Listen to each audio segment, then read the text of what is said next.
আমরা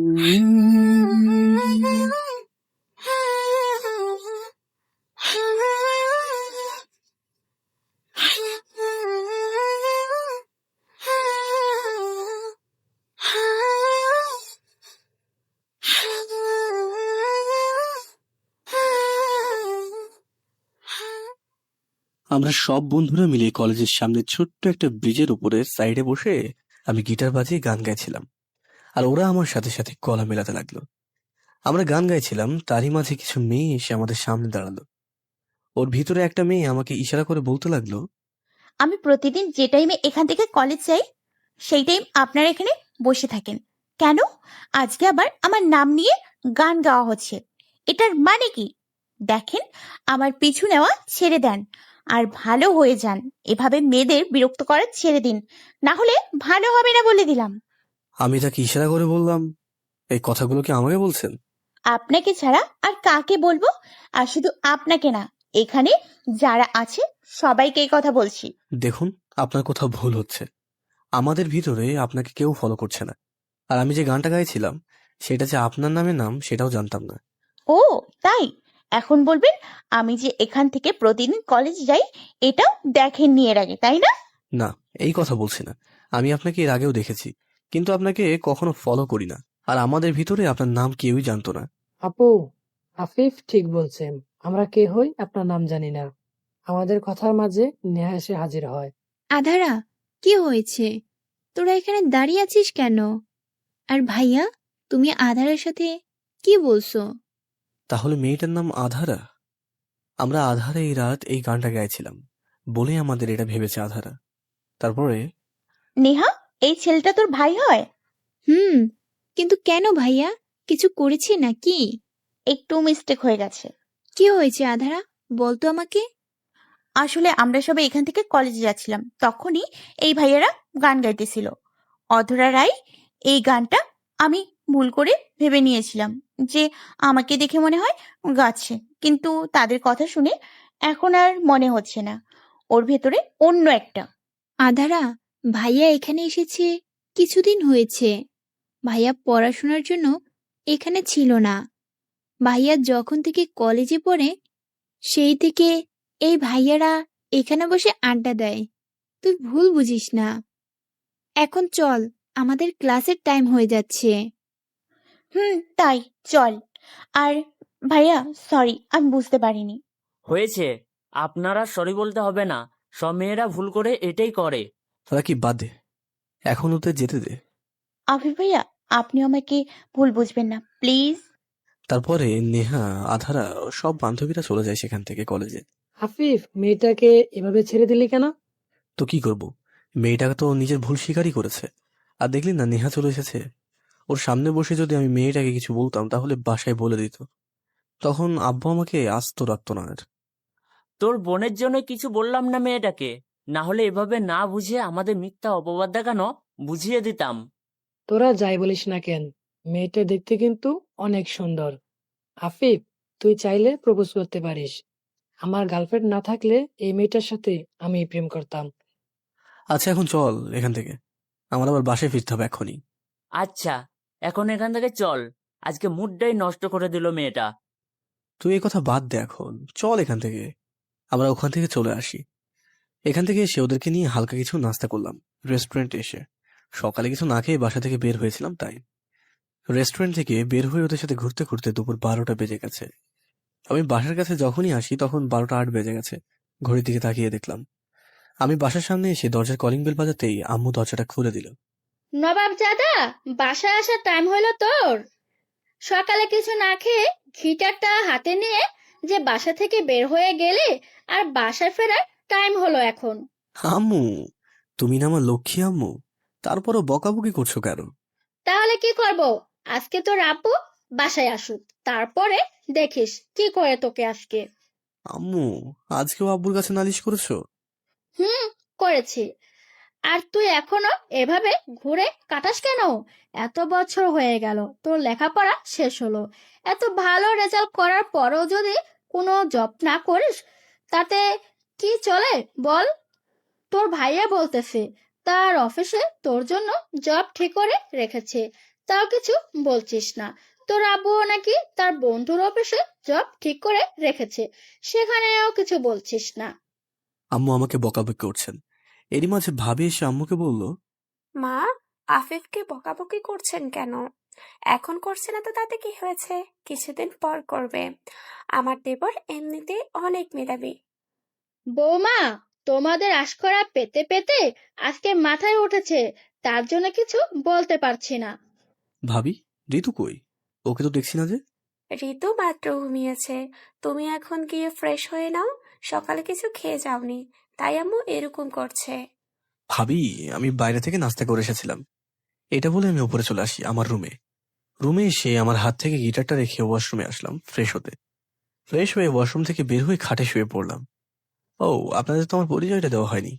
আমি আফিফ ইসলাম। আম্মু আব্বু আর এক বড় ভাই, সবার আদরের একমাত্র বোন নেহা, আর ভাবি, আর ভাতিজা ঋতু। এই আমার পরিবার। আমার লেখাপড়া শেষ হয়েছে 1 বছর আগে, কিন্তু বাসায় এসেছি কিছুদিন হলো।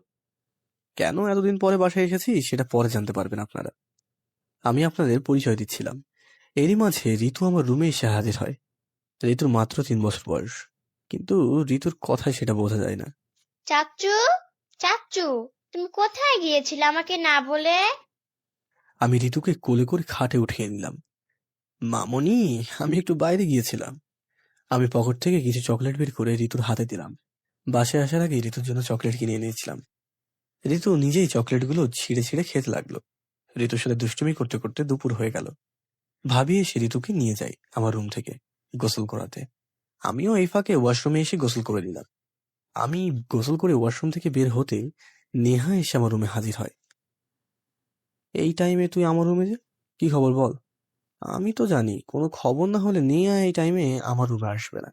ভাইয়া, তোর আজকে গানের কণ্ঠ শুনে আমার এক বান্ধবী অনেক প্রশংসা করলো। তুই নাকি অনেক ভালো গান গাইতে পারিস, তাই তার বার্থডেতে তোকে নিয়ে যেতে বলেছে, মানে তোকে আমন্ত্রণ করেছে। আমি যেতে পারবো না তোর বান্ধবীর বার্থডেতে। আমি যে ভালো গান গাইতে পারি এটা কে বলেছে? আমি কণ্ঠশিল্পী নাকি? আর কে বলেছে এটাও শুনতে চাচ্ছি না আমি। ভাইয়া, তুমি এমন কেন? একটা মেয়ে তোমাকে তার বার্থডেতে দাওয়াত দিয়েছে, আর তুমি বলতেছো যাইতে পারবে না? নেহা, তুই এখন আমার রুম থেকে যা তো। তুই না মাত্রই কলেজ থেকে এসেছিস। এটা বলার পর নেহা গাল ফোলাতে ফোলাতে আমার রুম থেকে বের হয়ে যায়। কিছুক্ষণ পরে ভাবি আমাকে লাঞ্চ করতে ডাকতে আসে। আফিফ, তুমি সকালেও কিছু খাওনি, এখনো কি লাঞ্চ করতে হবে না, নাকি শুয়ে থাকবে? না ভাবি, চলো, আমার অনেক ক্ষুধা লেগেছে, এখনই খাবার দাও এক্ষুনি। আমি ভাবির সাথে খাবার টেবিলে আসলাম। আমি চেয়ারে বসতে ভাবি আমাকে খাবার দেয়। খাবার খাওয়ার সাথে সাথে নেহাও খাবার টেবিলে চলে আসে, চেয়ারে বসে পড়ে। ভাবি, আমাকে খাবার দাও, অনেক ক্ষুধা লেগেছে। আম্মু এসে খাবার টেবিলে বসে পড়ে। এখন একসাথে সবাই মিলে লাঞ্চ করতে লাগলাম। আমার খাওয়া শেষ হতে আমি আমার রুমে চলে আসি।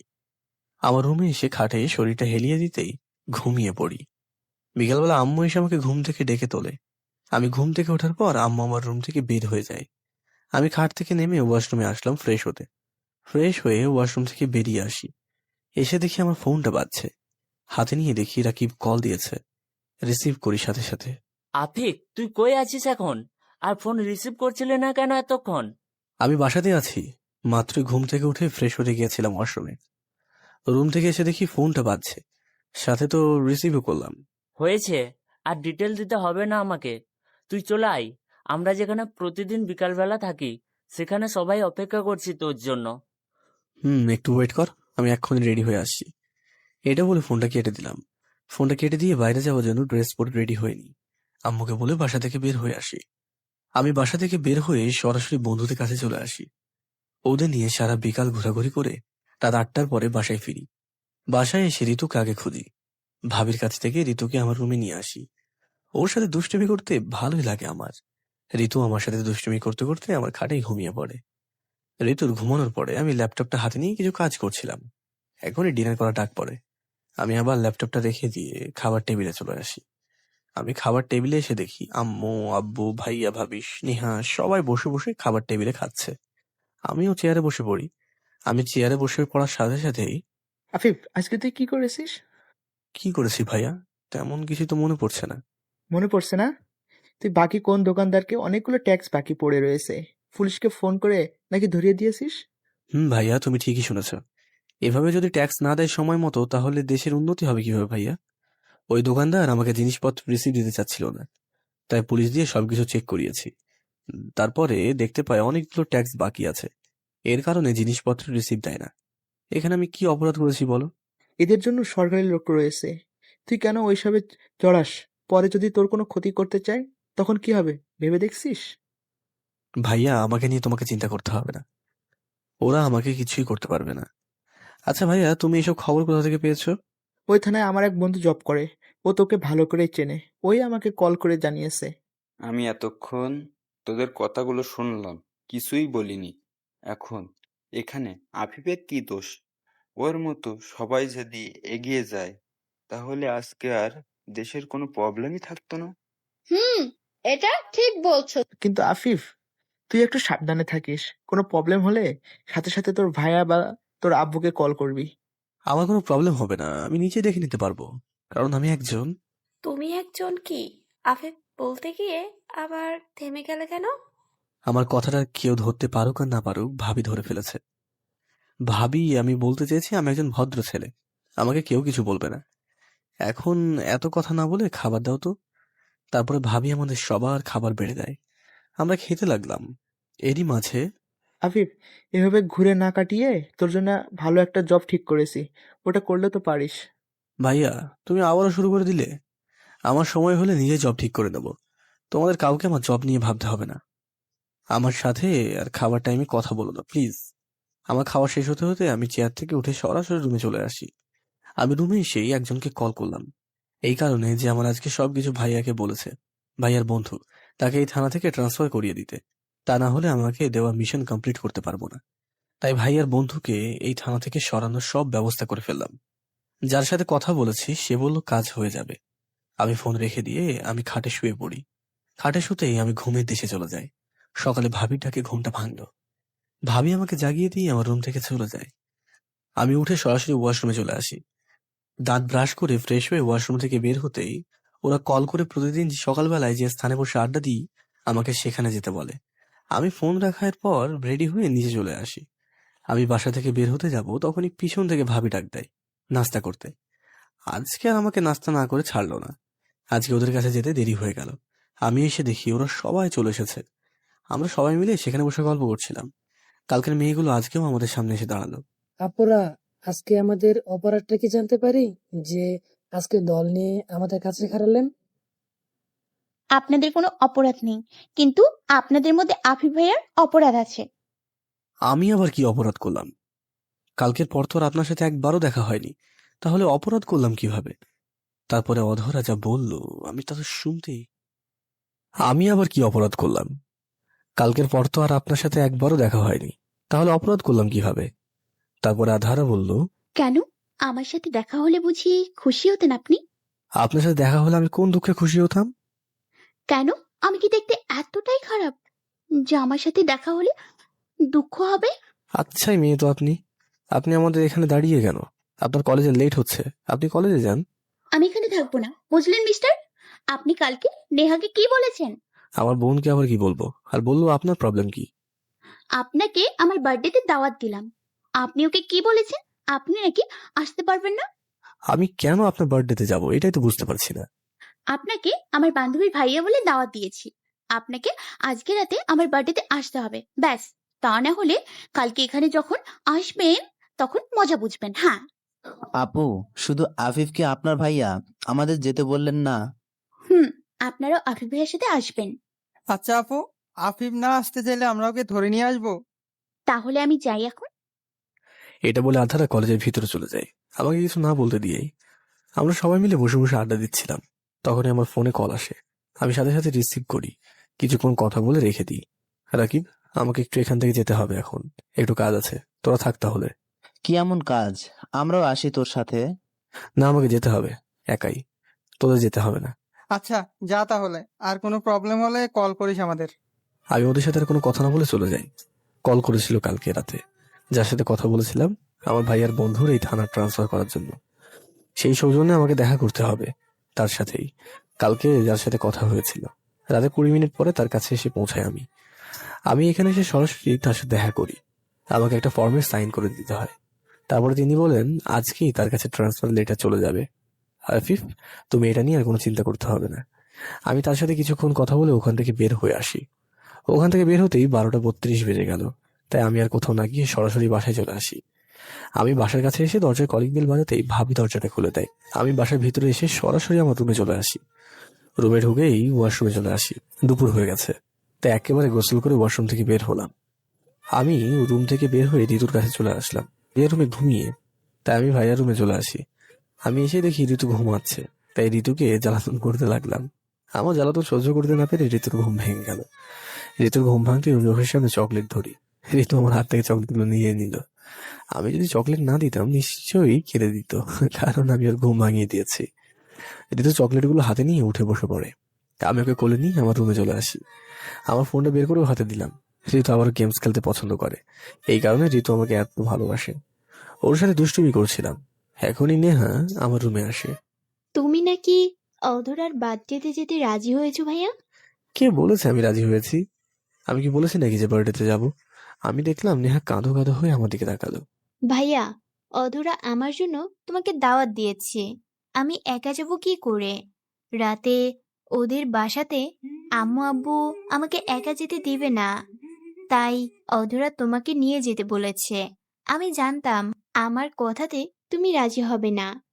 এই কথা বলার পরে অধরা নাকি নিজেই রাজি করিয়ে নেবে, তাই অধরা তোমার সাথে ওইভাবে করেছে। ও, এই কারণে আমাকে বার্থডেতে দাওয়াত দিয়েছে। আচ্ছা, নিয়ে যাব, তুই রেডি থাকিস। এটা বলার সাথে সাথে এই তো আমার লক্ষ্মী ভাইয়া, জানতাম তুমি যাবে। হয়েছে, আর কিছু বলতে হবে না। মাত্রই কলেজ থেকে এসেছিস, রুমে গিয়ে গোসল করে নে। নিহার কিছু না বলে আমার রুম থেকে বের হয়ে যায়। সত্যি, ছোট বোনদের ছোট ছোট ইচ্ছেগুলো পূরণ করলে কতটা খুশি হয় তা একমাত্র যাদের বোন আছে তারাই ভালো জানে। কিছুক্ষণ পরে ভাবি আমাকে লাঞ্চ করতে ডাকে। আমি ঋতুকে নিয়ে খাবার টেবিলে এসে চেয়ারে বসে পড়ি। ঋতুকে আমার পাশের চেয়ারে বসাই। সবাই মিলে লাঞ্চ করে আমি আমার রুমে চলে আসি। ঋতু আর আম্মুর সাথে থেকে সবাই মিলে লাঞ্চ করি। তারপর আমি আমার রুমে চলে আসি। ঋতু আম্মুর সাথে থেকে যায়। আমি আমার রুমে এসে খাটে শরীরটা হেলিয়ে দিতেই প্রতিদিনের মতো ঘুমিয়ে পড়ি। আজকে আর আমাকে কেউ বিকালবেলা ঘুম থেকে জাগালো না, তাই একেবারে সন্ধ্যার পর ঘুম ভাঙলো। আমি উঠে দেখি 6:55 বাজে। আমি আজকে এতটা ঘুমিয়েছি এটা আমি নিজেই ভাবতে পারছি না। আমি ফোনটা হাতে নিয়ে দেখি রাকিব আর সিয়াম অনেকবার কল করেছিল। আমি সিয়ামকে কল দিলাম, ও সাথে সাথে রিসিভ করে। তোর মনে আছে আজকে বার্থডে যাবো? আরে, আমরা এমনি মজা করছিলাম। আমরা কেন অচেনা একটা মেয়ের বার্থডেতে যাব? তুই যেতে পারিস, কারণ তোর বোনের বেস্ট ফ্রেন্ড। আরে চল, কিছুই হবে না। কিন্তু ওর একই কথা, যাবে না। তারপর রাকিবকে কল দিলাম, ওরও একই কথা, যা সিয়াম বলেছে। আমি রুমে বসে আছি, কি করব বুঝতে পারছি না। নেহাকে কথা দিয়ে ফেলেছি যে নিয়ে যাব, এখন না নিয়ে গেলে অনেক রাগ করবে। আমি এইগুলোই ভাবছিলাম। এখনই নেহা আমার রুমে আসে, তারপর বলল, ভাইয়া, তুমি এখনো রেডি হওনি? ও আচ্ছা, এখনই হচ্ছি, তুই বাইরে দাঁড়া একটু। আমি 5 মিনিট পর আমার রুম থেকে বের হয়ে নেহার কাছে আসি। আম্মুকে বলে বাসা থেকে বের হয়ে যাই। নেহা আর আমি, আমার এমনিতে গাড়ি রয়েছে, আব্বুর অফিস থেকে দিয়েছে, একটা ভাইয়ার অফিস থেকেও দিয়েছে, আর বাসার জন্য একটা কেনা হয়েছে। আমি নিজেই গাড়ি ড্রাইভ করে আধারাদের বাসায় চলে আসলাম। নেহা আমার স্থানের নাম বলেছে যে কোথায় আধারার বাসা। আমি এর আগে আধারাকে চিনতাম না। 17 মিনিট পর আধারাদের বাসায় এসে পৌঁছাই। আমি আর নেহা আধারার বাসার ভিতরে চলে আসি। আমি বাসার ভিতরে এসে অনেকটা চমকে যাই, যা কল্পনাও করিনি। এইটা দেখতে হবে। দেখলাম বাসার ভিতরে যে যে ঢুকেছে তাকে রাতুল দাঁড়িয়ে আমন্ত্রণ জানাচ্ছে। রাতুল আর আমি একসাথে ট্রেনিং নিয়েছিলাম একই ক্যাম্পাসে। আমি একজন সিআইডি অফিসার, তেমনি রাতুল একজন সিআইডি অফিসার। রাতুলের সাথে আমার পরিচয় হয় প্রথম ট্রেনিং এর টাইম। ও আমাকে ভালো করেই চেনে। ট্রেনিং শেষ করে আমি আর রাতুল আলাদা হয়ে যাই। তারপর আর রাতুলের সাথে আমার পরিচয় হয়নি। আজকে যদি সবার সামনে আমার পরিচয়টা দিয়ে দেয় তাহলে তো আমার প্রবলেম হবে। আমি যে এখানে মিশনে এসেছি এটা কিছু অফিসার জানে, এর বাইরে কেউ না। আমার পরিচয় গোপন রেখে কাজ করতে হচ্ছে। সেই জায়গাতে রাতুল আমার পরিচয় তুলে ধরে বা নেহা জেনে গেলেও তো প্রবলেম। ওই যে সিআইডি অফিসার, এটা আমার পরিবার কেউ জানে না, এমনকি আমার কোনো বন্ধুরাও না। আমার আন্ডারে অনেক লোক কাজ করছে এখানে। আমার বাসা থেকে 1 বছর দূরে থাকার কারণ ছিল এটাই। আমরা এই কথাগুলো ভাবছি, তখনই ভাইয়া, এখানে দাঁড়িয়ে কেন? ভিতরে যাবি না? চলো ভিতরে যাই। আমি ভিতরে আসার পরে রাতুল দেখতে পাই, আর দেখতে পাওয়ার সাথে সাথেই, আফিফ, তুই এখানে যে? আচ্ছা রাতুল, একটু ওইদিকে চল তো, তোর সাথে আমার কথা আছে। রাতুল আর কোনো প্রশ্ন না করে আমার সাথে সাইডে আসলো। বল, কি বলবি? আমি এখানে এসেছি নেহার সাথে। নেহা আমার ছোট বোন, আধারা নেহার বেস্ট ফ্রেন্ড। কি বলিস? আধারা তো আমার ছোট বোন, আর নেহাকে তো আমি আগে থেকে চিনতাম, কিন্তু তুই যে নেহার ভাইয়া এটা জানতাম না। আমিও জানতাম না যে আধারা তোর বোন এটা। এই কথাগুলো তো ওখানে বসে বলতে পারতিস, এখানে ডেকে আনার মানে কি? আসলে আমি যে সিআইডি অফিসার এটা কেউ জানে না, এবং আমার বাসায় কেউ পর্যন্ত জানে না যে আমি কে। আর এখানে পাঠানো হয়েছে একটা মিশন নিয়ে, যা আমার পরিচয় গোপন রেখে করতে হবে। তাই আমি চাচ্ছি তুই আমার পরিচয় না দিস, এবং আমি যে সিআইডি অফিসার এটাও কাউকে বলবি না। বুঝেছি। আমি যে চিএডি অফিসার এটা শুধু আমার পরিবারের লোকজনে জানে, এর বাইরে কেউ জানে না। আর আমিও কাউকে বলবো না তুই যে চিএডি অফিসার। তুই নিশ্চিন্তে থাকতে পারিস। এখানে আর দাঁড়িয়ে না থেকে চল তো। এখান থেকে আমি আর রাহুল পুনরায় স্থানে ফিরে আসলাম। আমরা এসে দেখি নেহা, আধারা, ওদের আর কিছু বান্ধবী দাঁড়িয়ে আছে। নেহা আমাকে দেখে বলল, ভাইয়া, তুমি কি রাতুল ভাইয়াকে আগে থেকেই চিনতে? আর চিনলেও আলাদাভাবে কি কথা বলছিলে? আসলে রাতুলের সাথে আমার পরিচয় হয়েছিল আমি যখন ভার্সিটি পড়াশোনা করতাম, তখন থেকেই। হঠাৎ করে এখানে দেখতে পেলাম তো, তাই একটু আলাদাভাবে কথা বললাম আমরা দুজন, এর বেশি কিছুই না। আফিফ, ঠিক বলেছিস। ধন্যবাদ ভাইয়া আমার বার্থডেতে আসার জন্য। আমার কথা রেখেছেন। নেহা এত জোর করলো যে আর না করতে পারলাম না। আপনার বন্ধুগুলো কই? ওদের দেখছি না যে। ওরা তো আসেনি। আসলে ওরা আপনার সাথে মজা করছিল, এর বেশি কিছুই না। ও, তারপরেও ওদের নিয়ে আসতে পারতেন আপনি। আচ্ছা, এখন এখানে দাঁড়িয়ে না থেকে আমার সাথে চলুন তো। আমি, নেহা, আধারা আর ওর বান্ধবীরা মিলে একটা টেবিলের চেয়ারে বসে পড়ি। ভাইয়া, নেহার কাছ থেকে শুনলাম আপনার নাকি লেখাপড়া কমপ্লিট করেছেন, 1 বছর হয়ে গেল, তারপরেও নাকি ঘুরে কাটাচ্ছেন। আর আপনি অনেক মেধাবী ছাত্র, তারপরে কিছু করছেন না কেন আপনি? আমার সময় হলে ঠিক করে নেব। আসলে আমি কিছু করার আগে লাইফটাকে এনজয় করে দিতে চাই। এটা তো একটা জব নিয়েও করতে পারেন। সবকিছুতেই এনজয় আগে। লেখাপড়া বলুন বা নিজের জন্য কিছু করা বলুন, সব কিছুতেই এনজয় করা যায়। আমি যে একজন সাইড অফিসার এটা বলতে পারছি না বলেই এত সব বলছে। আর এই মেয়ে দেখে আমাকে জ্ঞান দেয় এই সামান্য জিনিস নিয়ে। আমি ভার্সিটিতে পড়াকালীন মাঝে মাঝে এইচএসসির এক্সাম যারা দিয়েছে তাদের কোচিং করাতাম। আর এই মেয়ে এখন এইচএসসি এক্সাম দিতে পারলো না, তার ভিতরেই আমাকে জ্ঞান দেওয়া শুরু করে দিয়েছে। আধারা আবারও বলল, ভাইয়া, চুপ করে আছেন কেন এভাবে? ও কি যেন বলছিলেন? আমি এতক্ষণ যা যা বললাম আপনি কিছু শোনেননি? শুনেছি তো। এরপর থেকে আপনার কথাগুলো ভেবে দেখবো। আচ্ছা, আপনি এমন কেন? সবাই আমাকে দেখে প্রশংসা করলো। আমাকে নাকি আজকে অনেক সুন্দর লাগছে। আপনি তো একবার বললেন না। ও সরি। আপনাকে আসলে এই ড্রেসটা অনেক সুন্দর লাগছে। হয়েছে, আর বলতে হবে না। আমি বলে দেওয়ার পরে এই কথা বলছেন। আমরা সবাই মিলে গল্প করছিলাম।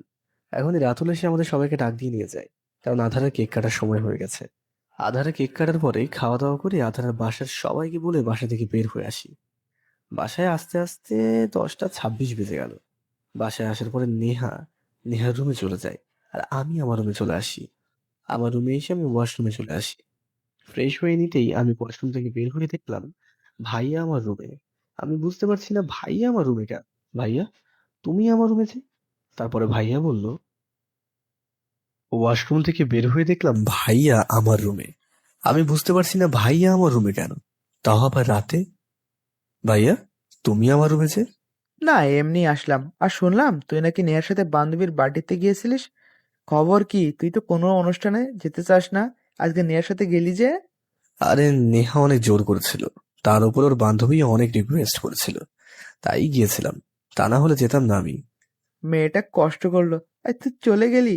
অন্য কিছু নেই তোর ভিতর তোদের? ভাইয়া, এখন কিন্তু বেশি বেশি হয়ে যাচ্ছে। আচ্ছা, মজা করছিলাম। কোন অনুষ্ঠানে দাওয়াত করলে যেতে হয়। হয়েছে, আর জ্ঞান দিতে হবে না তোমার। হুম আফিফ, আর একটা কথা বলা ছিল তোর সাথে। জি ভাইয়া, বলো কি বলতে চাচ্ছ? আফিফ, আমার বন্ধুটা কেন জানি এখান থেকে ট্রান্সফার করে দিয়েছে, কোনো কিছু না জানিয়েই। সব সময় ট্রান্সফার হওয়ার কিছুদিন আগেই বলে দেয় বা জানিয়ে দেয়, কিন্তু ওকে কিছুই না বলে এখান থেকে ট্রান্সফার করে দিয়েছে। এটা নিয়ে অনেক চিন্তায় আছে। ওর বউকে কিছুই বলতে পারছে না, হঠাৎ হয়ে গেল সবকিছু। ও, কিন্তু ভাইয়া আমি কি করতে পারবো বলো? আমাকে এই কথা কেন বলছো? তোর ওই ঝামেলার জন্য হয়তো হয়েছে, আমার মনে হয়। আমার প্রবলেম নিয়ে ওই ভাইয়াকে কেন ট্রান্সফার করে দেবো? আমি তো কিছুই বুঝতে পারছি না। আমিও বুঝতে পারছি না ওকে কেন এইভাবে ট্রান্সফার করে দিল। আচ্ছা, এগুলো এখন বাদ দে, অনেক রাত হয়ে গেছে, তুই ঘুমিয়ে পড়, আমি গেলাম। এটা বলে ভাইয়া আমার রুম থেকে বেরিয়ে যায়।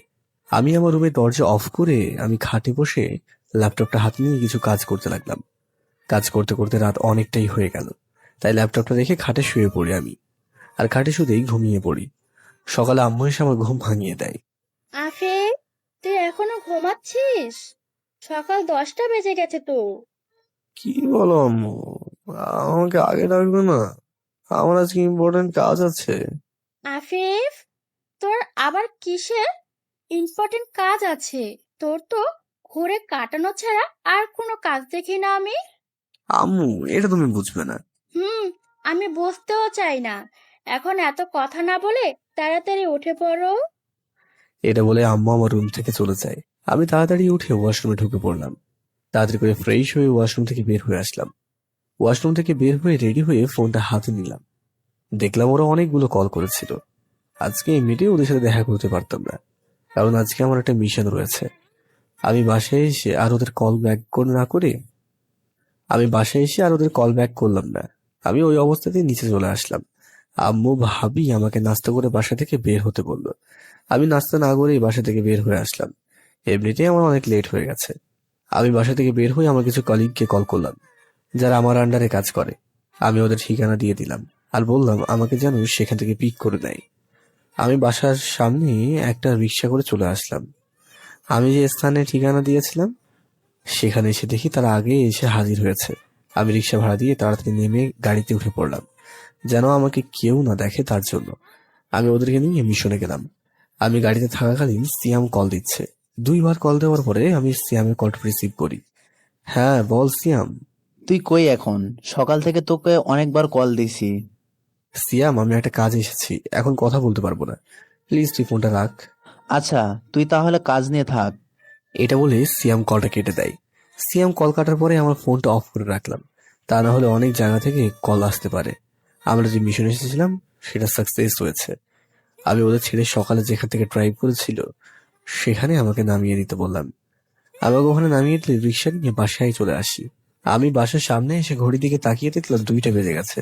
জানি না আজকে বাসায় কে কি বলে। আমি এখানে আসার পরে এত দেরি করে বাসায় ফিরিনি। আমি দরজার কলিং বেল বাজাতেই ভাবি দরজাটা খুলে দেয়। ভাবি দরজা খুলেই বলে, আফিফ, সারাদিন কই ছিলে? আর ফোন অফ কেন তোমার? আমি তো ভুলেই গেছিলাম যে আমি সকালে ফোনটা অফ করে রেখেছিলাম। ভাবি মনে হয় ফোনে চার্জ নেই, তাই অফ হয়ে গেছে। আর একটু কাজ ছিল, তাই বাসায় ফিরতে লেট হয়ে গেল। হয়েছে, আর বলতে হবে না, ভাষার ভিতরে আয়। আমি বাসার ভিতরে এসে সরাসরি আমার রুমে চলে আসি। রুমে এসে ওয়াশরুমে চলে গেলাম।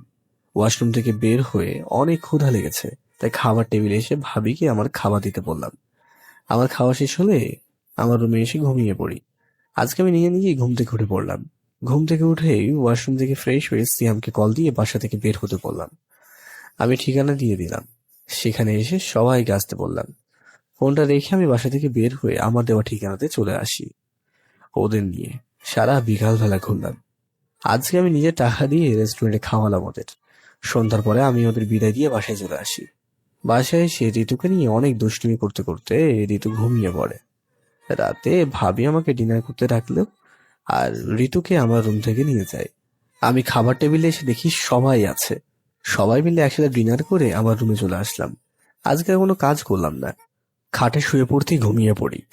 সকালে প্রতিদিনের মতো আম্মুর ডাকে ঘুম থেকে উঠে আজকে নাস্তা করে প্রতিদিনের মতো সব বন্ধুরা মিলে কলেজের সামনে আড্ডা দিচ্ছিলাম। এখনই দেখলাম এসে বলল অধরা আজকে ওর বান্ধবীরা আমাদের কাছে নিয়ে আসলো। আমি কিছুই বুঝতে পারছি না আজকে কেন অধরা আমাদের কাছে আসতে লাগলো। আধারা আমাদের কাছে এসে, আপনারা কেমন আছেন সবাই ভাইয়া? আর আফিফ ভাইয়া, আপনিও কেমন আছেন? আমি ভালো আছি এবং ওরাও ভালো আছে সব। আপনারা আমার বার্থডেতে আসেননি কেন আফিফ ভাইয়ার সাথে? আসলে আমরা সেদিকে আপনার সাথে মজা করেছিলাম। আপনার বাসায় আমরা কি পরিচয় নিয়ে যেতাম বলেন? আফিফ তো ওর বোনের বান্ধবীর পরিচয় গেল, আর আমরা কি পরিচয় নিয়ে যেতাম? এই যে আপনাকে আমি ভাইয়া ডাকি, এই পরিচয়ে যেতেন আমার বাসায়। আচ্ছা, এরপরে যদি কখনো দাওয়াত দেওয়া হয় তখনই যাব আপনার ভাইয়া পরিচয় নিয়ে। ধন্যবাদ। আর আফিফ ভাইয়া, আপনাকে এখানে কালকে দেখিনি কেন? কোথাও গিয়েছিলেন নাকি? একটু কাজ ছিল তাই। আর ভালো কথা, আপনি কি আমাকে ফলো করছেন নাকি? না, এমনিতেই। কালকে কলেজে যাওয়ার টাইমে এই ভাইয়াদের সাথে দেখছিলাম না তো, তাই। আপনি সেদিন তো বলেছিলেন আপনাকে আমরা ফলো করি। এখন যদি আমরা বলি আপনি আমাকে ফলো করছেন? এখন কি আমার উপরে প্রতিশোধ নিতে আছেন সেই দিনের জন্য? না, কেন নেব? আপনার উপরে তো আমার কোনো রাগ নেই। আচমকা এই কথা বলছিলেন তো তাই জিজ্ঞেস করছিলাম। কিছু মনে করবেন না। হয়েছে, এটা নিয়ে আর কথা বলতে হবে না আধারার সাথে। আচ্ছা আধারা, তোমার বান্ধবীগুলো কি সব বোকা নাকি? আপনি যে কয়বারে আমাদের কাছে এসেছেন ততবারই আপনি একাই কথা বলেছেন আমাদের সাথে। ওর ভিতরে একটা কি বলেন ভাইয়া? আমরা বোবা হতে যাব কেন? আসলে আমরা কি বলবো বুঝে উঠতে পারছি না। কি কারণে আপনাদের সাথে কথা বলবো এটার মানে খুঁজে পাই না। বুঝলাম, আপনার কেহই তাহলে বোবা না। আমার বান্ধবীরা ছেলেদের সাথে একটু কম কথা বলে, তাই এমন। তারপরে আধারা এক এক করে সবার সাথে পরিচয় করিয়ে দেয়। আধারা বান্ধবীদের সাথে, সিয়ামও আমাদের সবার পরিচয় করিয়ে দেয় ওদের কাছে। তারপরে আচ্ছা সিয়াম ভাইয়া, রাকিব ভাইয়া, গেলাম আমরা। আমাদের কলেজের টাইম হয়ে গেছে, আবার পরে কথা হবে। এটা বলে আধারা ওর বান্ধবীরা কলেজের ভিতরে চলে যায়। আমরা সব বন্ধুরা কিছুক্ষণ আড্ডা দিয়ে ওখান থেকে যার যার বাসাতে চলে যাই। আমি আমার বাসায় চলে আসি। আমি বাসার ভিতরে এসে সরাসরি আমার রুমে আসি। আমি রুমে আসতেই ঋতু আমার রুমে চলে আসে। ঋতু আমার রুমে সেই বলে, চাচ্চু, ওই চাচ্চু, আমার ত্বকে কোথায়? আমি ত্বকে খাবো। আজকে আমার আর ঋতুর জন্য চকলেট আনতে মনে ছিল না। প্রতিদিন ঋতুর জন্য চকলেট নিয়ে আসি, আজকে আর আনা হলো না। ঋতু মামুনি, আমি তো আজকে কোনো চকলেট আনিনি। কি? তুমি আমার জন্য ত্বকে আনোনি? এটা বলার পরে ঋতু মনটা খারাপ করে ফেলে। আচ্ছা, এখনই তোমার চকলেট এনে দেবো। এটা বলে ঋতুকে কোলে তুলে নিলাম। ঋতুকে নিয়ে বাসা থেকে বের হয়ে একটা দোকানে চলে আসলাম। তারপর ঋতুকে বললাম ওর যতগুলো ইচ্ছা চকলেট নিয়ে নিতে। ঋতু যা পারলো চকলেট নিয়ে নিল। চাচ্চু, এখন বাসায় চলো। আমি দোকানদারে চকলেটের টাকা দিয়ে ঋতুকে নিয়ে বাসাতে চলে আসি। আমি বাসায় এসে ঋতুকে নিয়ে আমার রুমে চলে আসি। ওর সাথে দুষ্টুমি করতে করতে দুপুর হয়ে গেল। ঋতুকে গোসল করাতে আমার রুম থেকে নিয়ে যায় ভাবি। আমিও ওয়াশরুমে চলে আসি গোসলটা সেরে নিতে। আমি গোসল করে ওয়াশরুম থেকে বের হয়ে খাটে শুয়ে পড়ি। কিছুক্ষণ পরে ভাবি আমাকে লাঞ্চের জন্য ডাকে। আমি খাবার টেবিলে এসে দেখি সবাই বসে আছে টেবিলে। আমিও গিয়ে বসে পড়ি। ভাবি সবার খাবার দেয়। আমার খাওয়া শেষ হয়ে আমি আমার রুমে এসে খাটে শরীরটা হেলিয়ে দিতেই ঘুমিয়ে পড়ি। বিকেল এক বন্ধুর ফোন পেয়ে ঘুমটা ভেঙে গেল। আজকে নাকি কোথাও ঘুরতে যাবে, তাই সবাই তাড়াতাড়ি বাসা থেকে বের হতে বলল। ফোনটা রাখার পরে আমি ওয়াশরুম থেকে ফ্রেশ হয়ে বের হবার সাথে সাথে রেডি হয়ে আম্মুকে বলে বাসা থেকে বের হয়ে আসলাম।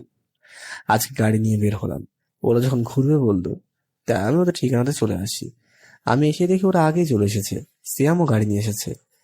তাই কিছু ফ্রেন্ড ওর গাড়িতে উঠলো আর কিছু ফ্রেন্ড আমার গাড়িতে। অনেক ঘুরলাম সবাই মিলে, অনেক মজা করলাম অনেকদিন পরে। আজকে অনেকটা রাত হয়ে গেল। ঘোরা শেষ হয়ে বিকেলবেলা যে যেখান থেকে এক হয়েছিল সেখান থেকে চলে আসলাম। এখানে আসার পরে গাড়ি থেকে যার যার বাসায় চলে যায়। আমি গাড়ি চালিয়ে বাসায় ফিরছিলাম। এখনই গাড়ি চেক করতে লাগলো। পুলিশ যথাযথ আমাদের গাড়িটা চেক করতে দাঁড় করালো। আমার গাড়ি দাঁড় করিয়ে আগে আমার গাড়ির লাইসেন্স কাগজগুলো চাই। সেগুলো চেক করে দেখলো সবকিছু ঠিক আছে।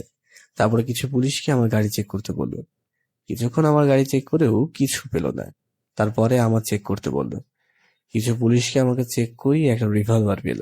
আমার কাছে রিভলভারটা পেয়ে ওখানে বড় পুলিশ অফিসারটা আমাকে প্রশ্ন করলো, তোমার কাছে রাইফেল কেন? আর এত রাতে কোথা থেকে আসলে? দেখছেন না রিভলভারটা সরকারি রিভলভার, তারপরেও বলছেন আমার কাছে রিভলভার কেন? আমি সরকারি কাজ করি, দেখি রিভলভারটা দেখানো হয়েছে? এটা তো দেখতে পাচ্ছি। এখন বলো, তুমি কি করো, কোন পোস্টে কাজ করো? এটা বলা যাবে না। তারপর আমার কার্ডটা বের করে দেখালাম সিআইডি অফিসারের। তারপর ওখানে সব পুলিশগুলো আমাকে, আপনার পরিচয় না দিলে আপনাকে আমরা থানাতে নিতে বাধ্য হব। আমাদের তখন কিছুই করার নেই। তারপর আমি আমার কার্ডটা বের করে দেখাই যে আমি একজন সিআইডি অফিসার। তারপর ওখানে সব পুলিশগুলো আমাকে স্যালুট করে। তারপর পুলিশ অফিসার বলল, স্যার, আপনাকে আমি চিনতে পারিনি। না ঠিক আছে, আমি আমার পরিচয় দিতে চাইনি। আমি এখানে এসেছি একটা মিশনে, তাই আমার পরিচয় দেওয়া বারণ রয়েছে। আপনারা জোরাজোরিতে না দিয়ে পারলাম না। স্যার, এখন বুঝতে পেরেছি। আপনি যেতে পারেন, আপনার কোনো প্রবলেম হবে না? এটা বলে আমার রিভলভারটা আমার হাতে দিয়ে দেয়। আমি তাদের সাথে কথা বলে গাড়ি নিয়ে বাসার কাছে চলে আসি। গাড়ি বাসার কাছে পার্কিং করে গাড়ি থেকে বের হয়ে দরজার কাছে সেই কলিং বেল বাজাতেই আম্মু এসে দরজাটা খুলে দেয়। কই ছিলে আজকে এত রাত পর্যন্ত আসিফ? আম্মু, আজকে বন্ধুরা মিলে একটু ঘুরতে গিয়েছিলাম, তাই বাসায় ফিরতে লেট হয়ে গেল। হুম, ঘোর ঘোর, ভালো করে ঘোর। আমি কিচ্ছু বলবো না, এভাবে ঘুরেই কাটা। দেখবি কেউ তোকে মেয়ে দিবে না। কি যে বলো না আম্মু তুমি, আমাকে মেয়ে দেবে না তো কাকে মেয়ে দেবে? আমার মতো স্মার্ট ছেলে আর কোথাও পাবে যে আমাকে মেয়ে দেবে না? যে মেয়ে আমাকে পাবে তার কপালটা অনেক ভালো হবে। আমি তো বলে যে মেয়ে তোর কপালে আসবে তার খবর আছে তোকে নিয়ে। আমি ভাবতেছি একটা দুষ্টু মেয়েকে তোর বউ করে আনবো, যে মেয়ে তোকে সারাদিন দৌড়ের উপরে রাখবে। হুম, তুমি এই কথা বলতে পারলে নিজের ছেলেকে ওরা কমের কাক্ষুশির হাতে তুলে দিতে পারবে। এটা সময় হলে দেখতে পারবি। এখন বাসার বাইরে দাঁড়িয়ে থাকবি নাকি বাসার ভিতরে আসবি? আমি বাসার ভিতরে এসে আমার রুমে চলে আসলাম। আজকে বাসায় আসতে অনেকটা রাত হয়ে গেল। আমি রুমে এসে আগে ফ্রেশ হয়ে নিলাম ওয়াশরুমে। ওয়াশরুম থেকে ফ্রেশ হয়ে বের হতেই আমাকে ডিনার করতে ডাকতে আসলো ভাবি। আমি ভাবির সাথেই খাবার টেবিলে চলে আসি। আমি এসে দেখি সবাই আগে থেকে বসে আছে চেয়ারে খাবার খাওয়ার জন্য। আমিও বসে পড়ি। একসাথে সবাই মিলে খাবার খাওয়ার মজাটাই অন্যরকম, যা একমাত্র ফ্যামিলিতেই জানে, যারা সবাই মিলে এক টেবিলে বসে খাবার খাই। আমার খাওয়া খাওয়া শেষ হতেই আমি সোজা আমার রুমে চলে আসি। আজকাল কোনো কাজ না করে খাটে এসে শুয়ে পড়ি। খাটে শুতেই ঘুমিয়ে পড়ি। সকালে ঘুমিয়ে আছি, কে জানি আমাকে ডাকাডাকি করতে লাগলো অনেক। আমি চোখ মেলে যা দেখলাম, এটা আমার কাছে ফার্স্ট টাইমে স্বপ্ন মনে হয়েছে। কিন্তু আমি আবার চোখ বুঝতেই আবার ডাকাডাকি শুরু করে দিল। ভাইয়া, আপনি এখনো ঘুমোচ্ছেন? আর আপনাকে কত ডাকাডাকি করেছি, আপনি শুনছেনই না। একবার চোখ মেলে আবার চোখ বুজে ফেললেন। আসলে আমি ফার্স্ট টাইম বুঝেছিলাম যে আমি স্বপ্ন দেখছিলাম, যে আপনি আমাকে ঘুমের ভিতরে ডাকাডাকি করছেন। এখনো কি আপনার স্বপ্ন মনে হয়? না, এখন এটা মনে হচ্ছে না। আপনি যে বাস্তবে আমার সামনে দাঁড়ান, এটা দেখতেই পাচ্ছি। আচ্ছা, আপনি কি প্রতিদিন এত বেলা করে ঘুমান নাকি? তাহলে প্রতিদিন ওই টাইমে এখানে থাকেন কিভাবে, হ্যাঁ? নাকি ঘুম থেকে উঠে নাস্তা না করে এখানে চলে যান? হ্যাঁ হ্যাঁ। আসলে এটাই করি। প্রতিদিন ওরা আমাকে ঘুম থেকে তোলে, না হয় আম্মু বা ভাবি আমাকে ঘুম থেকে তোলে। আপনি আসলেন কখন আমাদের বাসায়? এই তো কিছুক্ষণ হবে। আপনাদের বাসায় এসে নেয়ার কাছ থেকে শুনি যে আপনি এখনো ঘুমোচ্ছেন, তাই আপনাকে ওঠাতে চলে এলাম। আমরা কথা বলছি, এর মাঝে ভাবি চলে আসে আমার রুমে। ভাবি, কেমন আছেন আপনি? এই তো ভালো। তুমি কেমন আছো? আমি অনেকটা ভালো আছি। তোমাকে তো দেখাই যায় না। আর আগে মাঝে মাঝে নেহার সাথে আমাদের বাসায় আসতে, আর এখন তো একদমই আসো না। আসলে ভাবি, টাইমই হয় না এখন আর আগের মতো। এখন আর তাই আসা হয় না। ভাবি, ঋতু কোথায়? ওকে দেখছি না যে। আজকে এখনো ওঠেনি ঘুম থেকে। ও আচ্ছা ভাবি, আপনার দেবরটা এমন কেন বলুন তো? কেমন আমার দেবরটা? আর তুমি তো ঠিক করেও নিতে পারো। ঠেকা পড়েছে নাকি আপনার দেবরকে যে আমি ঠিক করব? এই রুমে এসছি অনেকক্ষণ হয়ে গেল, এখন পর্যন্ত একটু বসতেও বললো না। আর ভাবি, আপনি চাইলে আমি ঠিক করে নিতে পারি। ভাবি, এটা কেমন কথা? আমাকে ঠিক করার মতো কি আছে বলুন তো? এটা তুমি বুঝবে না, আমি যাকে বলেছি সেই ভালো করে বুঝবে। তোমার এত বুঝতে হবে না। এখন বিছানা ছেড়ে উঠে পড়ো, অনেক বেলা হলো তো। ওয়াশরুম থেকে ফ্রেশ হয়ে বের হয়ে দেখি ভাবি চলে গেছে আমার রুম থেকে। কিন্তু অধরা আমার রুম থেকে যায়নি এখনো। আমি দেখলাম অধরা আমার কি যেন একটা বই নিয়ে পড়ছে মনোযোগ দিয়ে। অধরা একবার আমার দিকে তাকিয়ে আবারও বইয়ের দিকে মনোযোগ দেয়। আমি কাছে এসে দেখলাম হুমায়ুন আহমেদের গল্প পড়ছে এত মনোযোগ দিয়ে। আপনি গল্প পড়তে ভালোবাসেন? হুম, অনেক, যা ভাষায় প্রকাশ করতে পারবো না। আর আমি এই বইটা অনেক জায়গাতে খুঁজেছি, কিন্তু কোথাও পাইনি। তার জন্য এত মনোযোগ দিয়ে পড়ছিলেন? অনেকটা এরকমই। আচ্ছা, আজকে আমি কিন্তু বইটা নিয়ে যাব আমার বাসায়। বইটা পড়া শেষ হলে আবার দিয়ে দিব আপনাকে, ওকে? আচ্ছা, বাসে যাওয়ার টাইম নিয়ে যেন, আবার পড়া শেষ হলে দিয়ে দিলেই হয়ে যাবে। আমি এটা বলে রুম থেকে বের হয়ে আসলাম নিচে। আর আমি নিচে আসতেই ভাবি ডাক দেন নাস্তা করার জন্য। আমি নাস্তা করতেই টেবিলের কাছে চলে আসলাম। আমি চেয়ারে বসতেই ভাবি আমার নাস্তা দেয়। আমি নাস্তা খেতে লাগলাম। আমি খাচ্ছিলাম, এরই মাঝে আধারা চলে আসে। ভাবি দেখে আধারাকে বলল, আধারা, চেয়ারে বসে পড়। আমি নাস্তা দিচ্ছি তোমাকে। না ভাবি, আমি বাসা থেকে নাস্তা করে এসেছি। আমি এখন আর নাস্তা করব না, আপনার দেবরকেই বেশি করে খাওয়ান। এই মেয়ে সত্যি অনেক ফাজিল, যা বলার মতো না। এই মেয়ে যার জীবন সঙ্গী হবে তার সত্যি খবর আছে। এটা কেন বলছি নিশ্চয়ই বুঝতে পেরেছেন। আফিফ ভাইয়া, আপনি খাওয়া বাদ দিয়ে কি চিন্তা করছেন? এই মেয়ে দেখি মনের কথা বুঝতে পারে। এই মেয়ে সত্যি অনেক দুষ্টু। আমি মনে মনে ওকে নিয়ে কথা বলছিলাম, এটা বুঝতে পেরে গেল। কই কি ভাবছি আমি? কই কিছু ভাবছি না তো। আপনি বসে পড়েন চেয়ারে, নাস্তা করেন। বাসা থেকে তো অনেক আগেই নাস্তা করেছেন। এখনো কিছু আছে নাকি পেটে? আমি আপনার মতো এত কম খাই না যে এত তাড়াতাড়ি পেট থেকে শেষ হয়ে যাবে। এটা বলতে বলতে আধার আমার পাশের চেয়ারে বসে পড়ে, কিন্তু কিছুই খাচ্ছে না। আমার নাস্তা করা শেষ হতেই না হতেই নেহাও চলে আসে নাস্তা করার জন্য। আজকে শুক্রবার, তাই এত লেট করে নেহাও ঘুম থেকে উঠেছে। নেহা চেয়ারে বসতে বসতে ভাবিকে নাস্তা দিতে বলে। নেহাকেও ভাবি নাস্তা দেয়। অধরা, তুই খেয়েছিস? বাসা থেকে খেয়ে এসেছি। আমি কি এটা তোর কাছে জিজ্ঞাসা করেছি, না আমি বলেছি আমাদের বাসায় এসে কিছু খেয়েছিস কিনা এটা বল। না, ভাবিও অনেক বলেছে, তাকেও না করে দিয়েছি। আসলে আমি বাসা থেকে খেয়ে এসেছি তো, তাই আর ক্ষুধা লাগেনি। হয়েছে, আর বলতে হবে না। এটা বলে নেহার প্লেট থেকে খাবার তুলে আধারার মুখের কাছে নিয়ে হাঁ করতে বলে।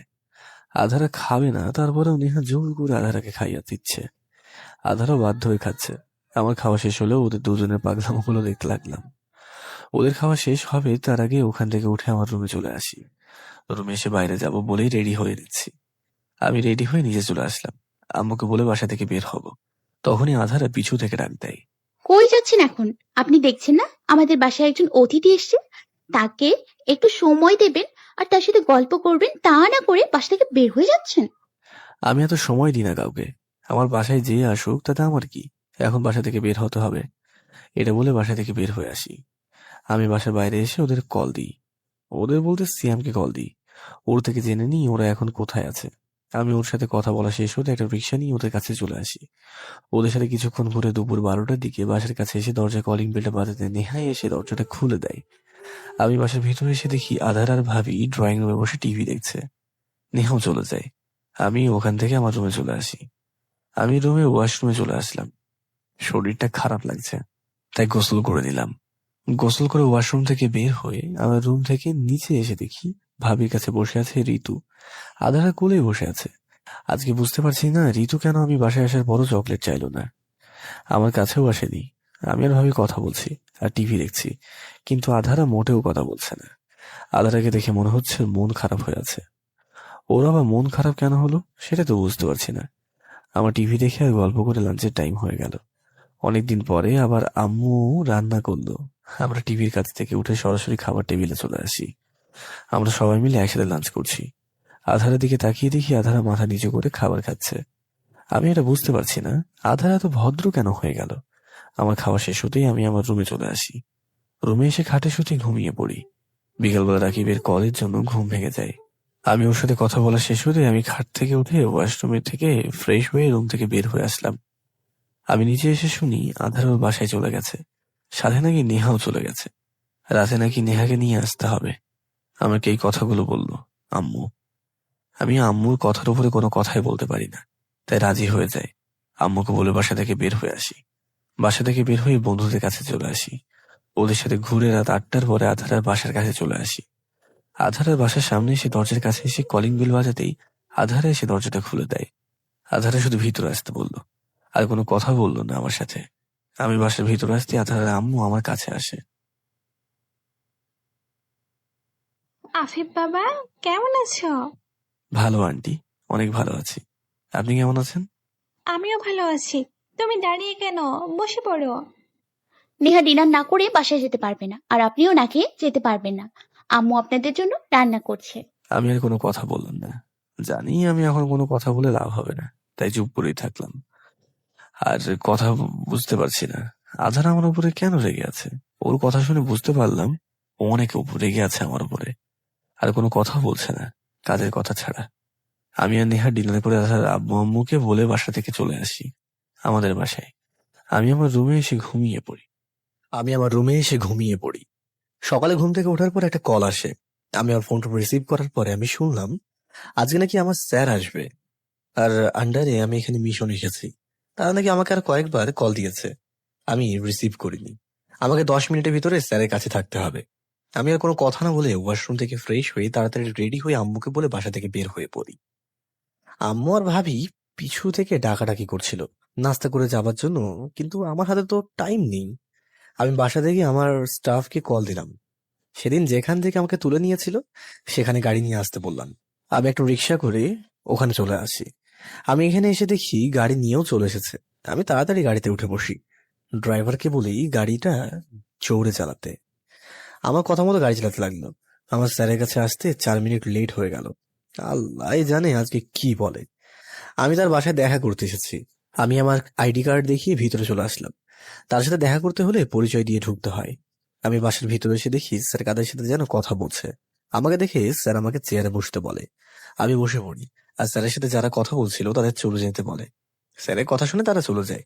আমি আর স্যার এখন একা। আফিফ, তুমি তো হাঁপাচ্ছ কেন? আর তোমার আসতে তো লেট হলো কেন? সরি স্যার, আজকে আমার একটু ঘুম থেকে উঠতে লেট হয়ে গেছে, তাই তাড়াহুড়ো করে এখানে চলে এসেছি।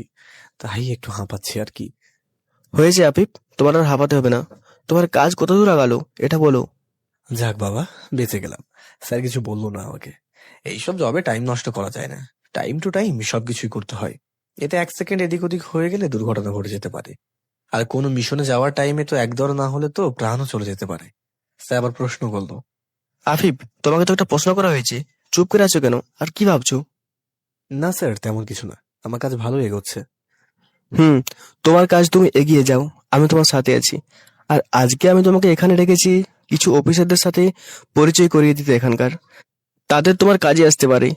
আচ্ছা স্যার, আপনি যা ভালো বোঝেন তাই করেন।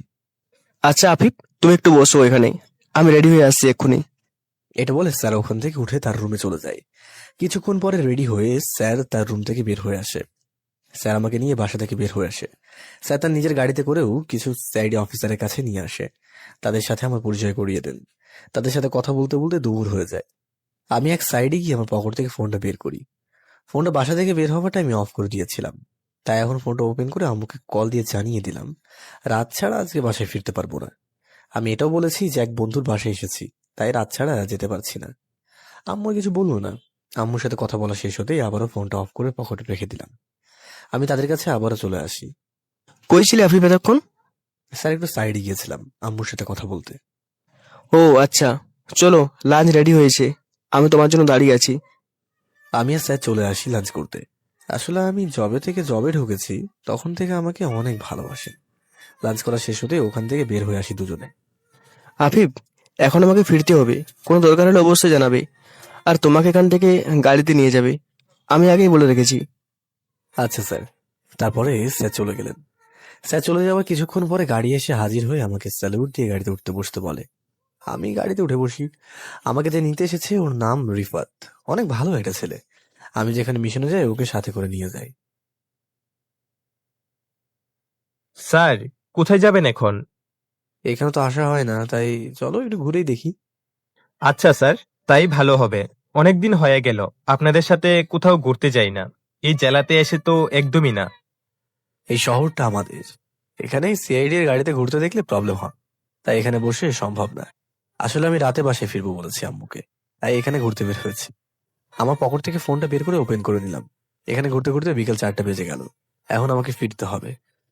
রিফাত, আমাকে যেখান থেকে পিক আপ করো সেখানে ড্রাইভ করে দিয়ে এসো। হ্যাঁ, অনেক ঘোরা হয়েছে। আমাকে রিফাত সেখানে ড্রাইভ করে দিয়ে চলে যায়। আমি সিয়ামকে কল দিয়ে বাসা থেকে বের হতে বলি। রাকিব, সিয়াম ওরা চলে আসে আমি যেখানে আসতে বলি। কই ছিলি সারাদিন? সকাল থেকে তোকে কল দিয়েই যাচ্ছি, কিন্তু তোকে লাইনেই পাচ্ছি না। এক বন্ধুর বাসায় ছিলাম, ভার্সিটিতে থাকাকালীন পরিচয় হয়েছিল। আন্টিকে কল দেওয়ার পরও সেও একই কথা বলছিল। আচ্ছা এখন এগুলো বাদ দে, তাতে চল কোথাও থেকে ঘুরে আসি। ওখান থেকে একটা পার্কে আসি। আমরা পার্কের ভেতরে একটা বেঞ্চে বসে গল্প করছিলাম। তখনই আমার পিছন থেকে একটা মেয়ে ডাক দেয়। আমি পিছনে তাকিয়ে দেখি রিমি, আমার ভার্সিটির একমাত্র মেয়ে বন্ধু।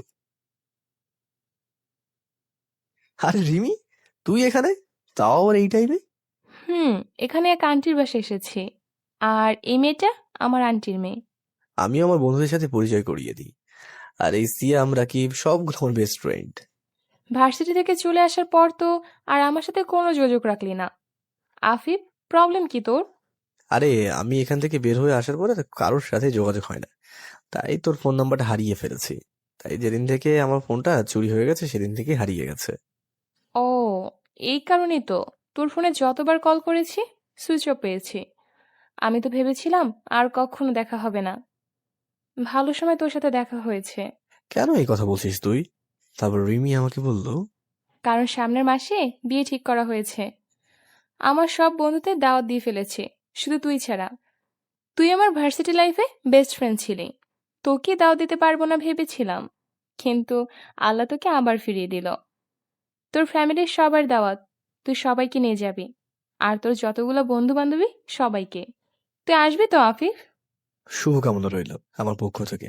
তোর বরকে নিয়ে খুশি থাকিস, এটাই চাওয়া আল্লাহর কাছে। আর আমার একমাত্র বান্ধবীর বিয়ে আমি যাব না, এটা কি করে হয়? সবাইকে নিয়ে যাব। তোরা কি আগের বাসাতে আছিস? আমরা আগের বাসাতেই আছি। আমার বাসায় গেলেও তো পারতি, তুই তাও গেলি না।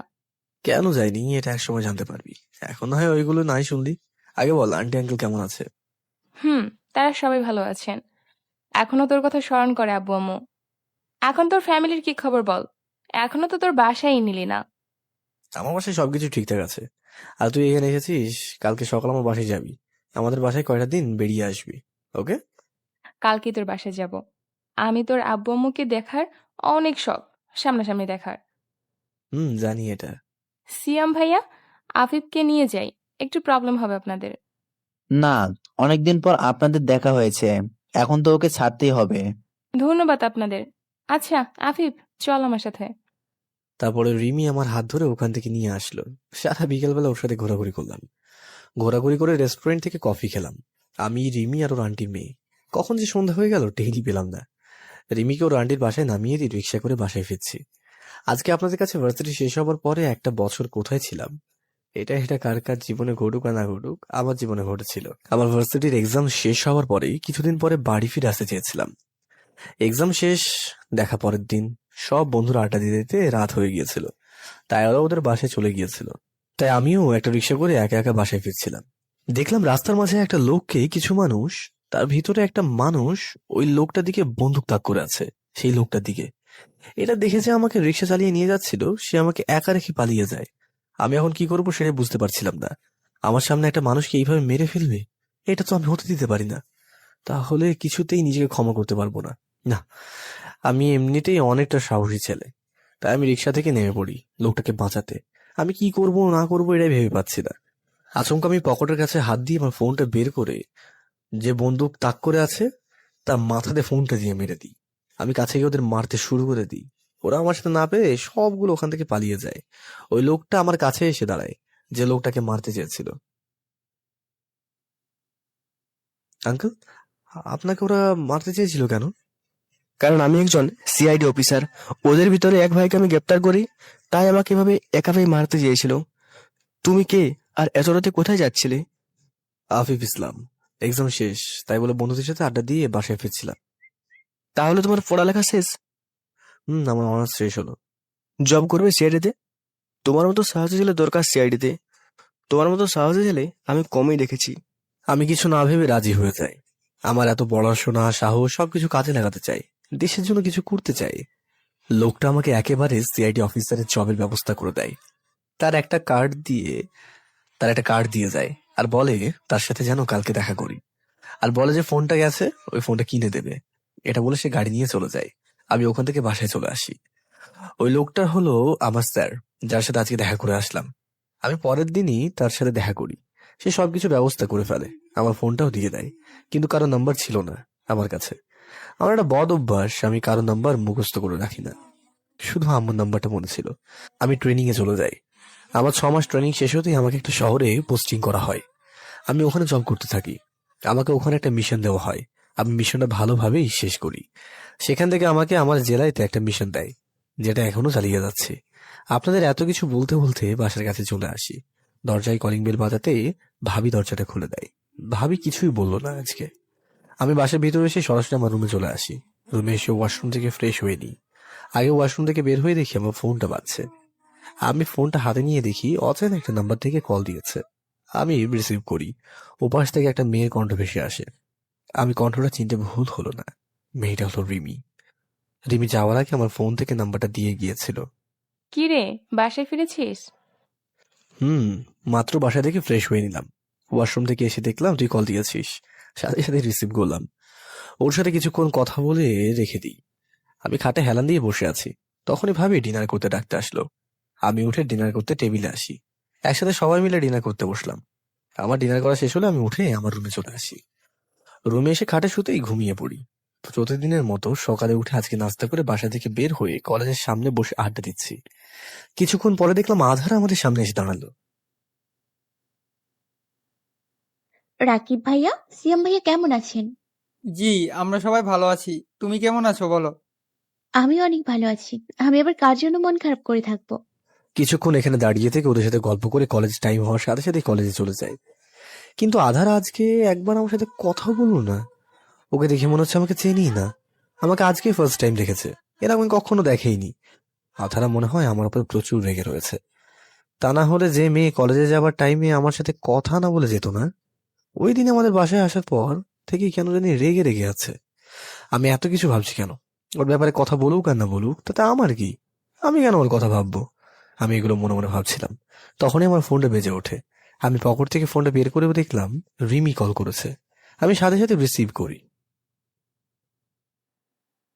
কই তুই আফিফ? আজকে না আমাকে তোর বাসায় নিয়ে যাবার কথা, তাহলে এখনো তোর কোনো খবর নেই?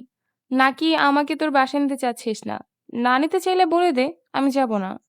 এই তুই এইভাবে কথা কেন বলছিস? এখন তো এইটা বল, তুই কোথায় আছিস? আমি এক্ষুনি তোকে নিতে আসছি, ঠিকানা বল। রিমিও ঠিকানা দেয়। আমি ফোন রেখে দিয়ে ওদেরকে বলে ওখান থেকে চলে আসি। আমি ওখান থেকে সরাসরি রিমির কাছে চলে আসি। আমি এসে দেখি রিমি আর ওর আন্টির মেয়েটা দাঁড়িয়ে আছে। ওই মেয়েটার নাম ফাবিয়া। আমি ওদের নিয়ে আমাদের বাসার দরজার কাছে এসে কলিং বেল বাজাতেই ভাবি দরজাটা খুলে দেয়। আফিফ, এটা কারা তোর সাথে? ভাবি একজন আমার ভার্সিটির বন্ধু, আর একজন ওর আন্টির মেয়ে। ও আমাদের বাসায় আসবে অনেকদিন ধরে বলছে, কিন্তু আমি নিয়ে আসিনি। ও আমাদের জেলাতে বেড়াতে এসেছে, এখান থেকে আমাদের বাসায় নিয়ে আসলাম। তারপরে ভাবির সাথে রেমি পরিচয় করিয়ে দিলাম। আমরা ভিতরে এসে চেয়ারে বসে পড়ি। ভাবি আম্মুকে ডাক দিতে গেল। ভাবি আর আম্মু চলে আসলো, সাথে ঋতুও রয়েছে। ঋতু আম্মুকে ছেড়ে আমার কাছে দৌড়ে চলে আসে। রিমি নিজেই নিজের আম্মুর সাথে পরিচয় হয়ে গেল। রিমি এমনিতে দ্রুত মানুষের সাথে মিশে যেতে পারে। আমরা বসে বসে গল্প করতে লাগলাম, আর ভাবি ওদের জন্য নাস্তা বানাতে গেল। ভাবি নাস্তা তৈরি করে নিয়ে আসে, সবাই মিলে নাস্তা করছি আর নানা রকম গল্প করছি। আম্মু এর ফাঁকে রিমি সবকিছু জেনে নিল। মনে হচ্ছে ওর সাথে আমার বিয়ে দেবে এমন ভাব। রিমি অবশ্য দেখতে এমনিতেই অনেক সুন্দর। রিমি চলে যেতে চাইলো, কিন্তু ভাবি আর আম্মু লাঞ্চ না করে ছাড়ছে না, তাই রিমিও না করলো না। আন্টি, শুনেছি আপনি নাকি অনেক ভালো রান্না করেন। আজকে আপনি রান্না করে খাওয়াবেন আমাকে। আচ্ছা, আমি নিজে হাতে রান্না করব। আম্মু ভাবি রান্না করতে চলে যায়। আমি রিমি আর ফাবি আছি। রিমি ঋতুকে কোলে নিয়ে আমার রুমে আসে। বাহ, তোর রুমটা তো অনেক সুন্দর করে গোছানো। ভার্সিটি থাকাকালীন তোর বাসায় এতবার গেলাম, একবারও তো দেখলাম না এভাবে রুম গোছানো। আমি গোছাইনি, ভাবি নিজে এসে প্রতিদিন গুছিয়ে রাখে। এজন্য আম্মুর কাছে মন্দ শুনি তো তাই। জানোই তো, আমি মন্দ না শুনি তার জন্য ভাবি গুছিয়ে রাখে। আমাকে দিয়ে এইসব কখনো হয়নি, আর হবেও না এইসব জীবনেও। আচ্ছা, আমাদের সব বন্ধুরা বিয়ে করে নিচ্ছে, তুই এখনো কেন করছিস না? শুনলাম তুই নাকি এখনো করছিস না, সারাদিন ঘুরে কাটাস। আচ্ছা, কালকে বিকেলে আমাকে টাইম দিতে পারবি? কিছু কথা ছিল তোর সাথে, একা। কেন দিতে পারবো না? এখন কোথায় দেখা হবে জানিয়ে দিস, আমি চলে আসবো। আচ্ছা, এটা আমি পরে বলে দেবো। আমরা সবাই মিলে গল্প করতে করতে দুপুর হয়ে যায়। নেহাও বাসায় আসে, আমার রুমে চলে আসে।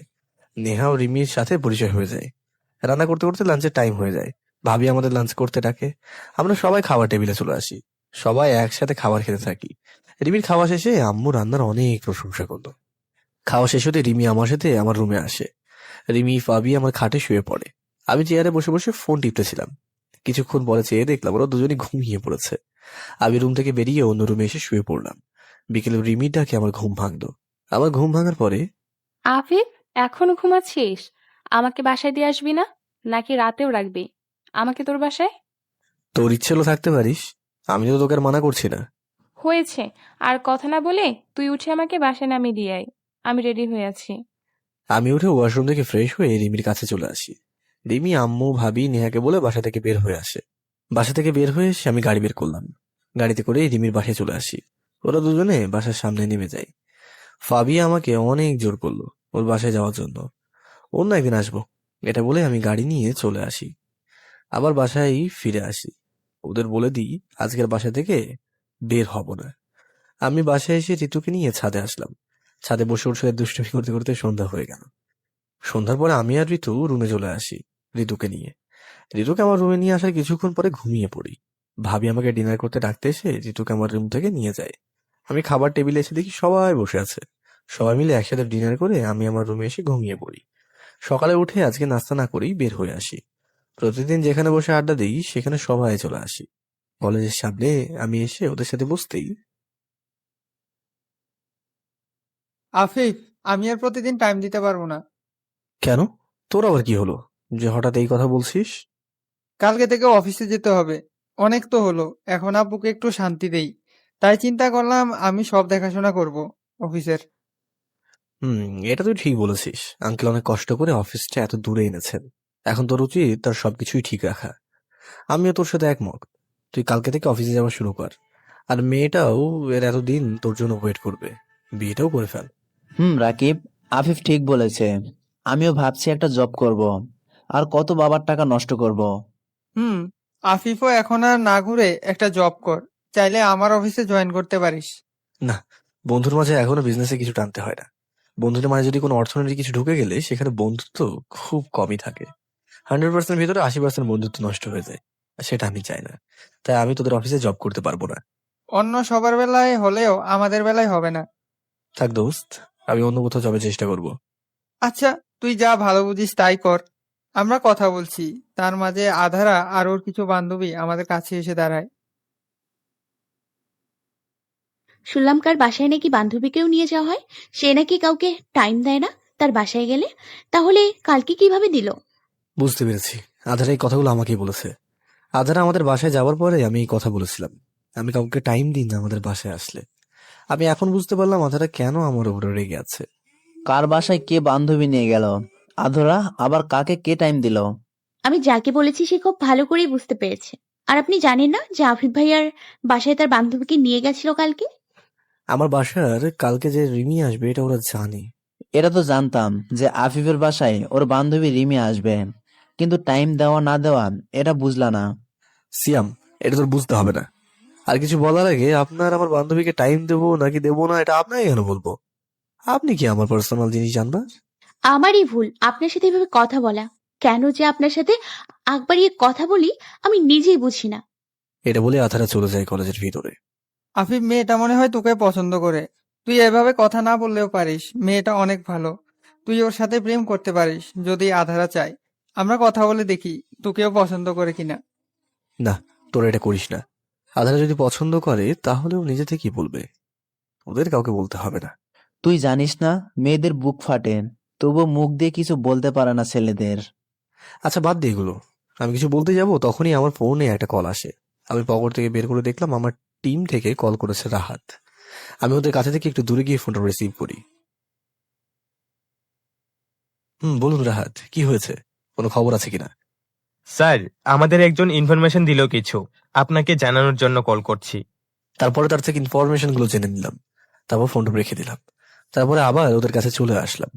আমি আসার পর ওরা কিছু প্রশ্ন করলো না। ওদের সাথে ঘুরে আড্ডা দিয়ে দুপুর 12টা বেজে গেল। তাই যার যার বাসায় চলে যায়। আমিও আমার বাসায় চলে আসি। ভাবি দরজাটা খুলে দেওয়ার পরে আমি আমার রুমে চলে আসি। আমি রুমে এসে চেয়ারে বসতে ঋতু চলে আসে। দৌড়ে ঋতু এসেই চকলেট চাই। আমি ঋতুর জন্য আগে থেকেই চকলেট কিনে রেখেছিলাম বাসায় আসার আগে। আমি চকলেটগুলো বের করে ঋতুকে দিই। ঋতু চকলেট খাচ্ছে, দুষ্টুমি করছে আমার সাথে। নেহা কলেজ থেকে এসেই আমার রুমে চলে আসে। বুঝতে পারছি না নেহা কেন আমার রুমে এই টাইমে আবার। কি হয়েছে, তোকে এরকম লাগছে কেন? ভাইয়া, তুমি আধারাকে কাঁদিয়ে দিলে কেন? মানে আমি কেন আধারাকে কাঁদাবো? তারপরে নেহা যা বললো। ভাইয়া, তুমি আধারাকে কাঁদিয়ে দিলে কেন? মানে কি? আমি কেন আধারাকে কাঁদাবো? আধারা তোমার জন্য কেঁদেছে। আমি এখনো আধারাকে কারোর জন্য কাঁদতে দেখিনি, কিন্তু আজকে তোর জন্য কেঁদেছে। আসলে দোষ আধারার। কেন যে তোমার সাথে গায়ে পড়ে কথা বলে বুঝতে পারছি না।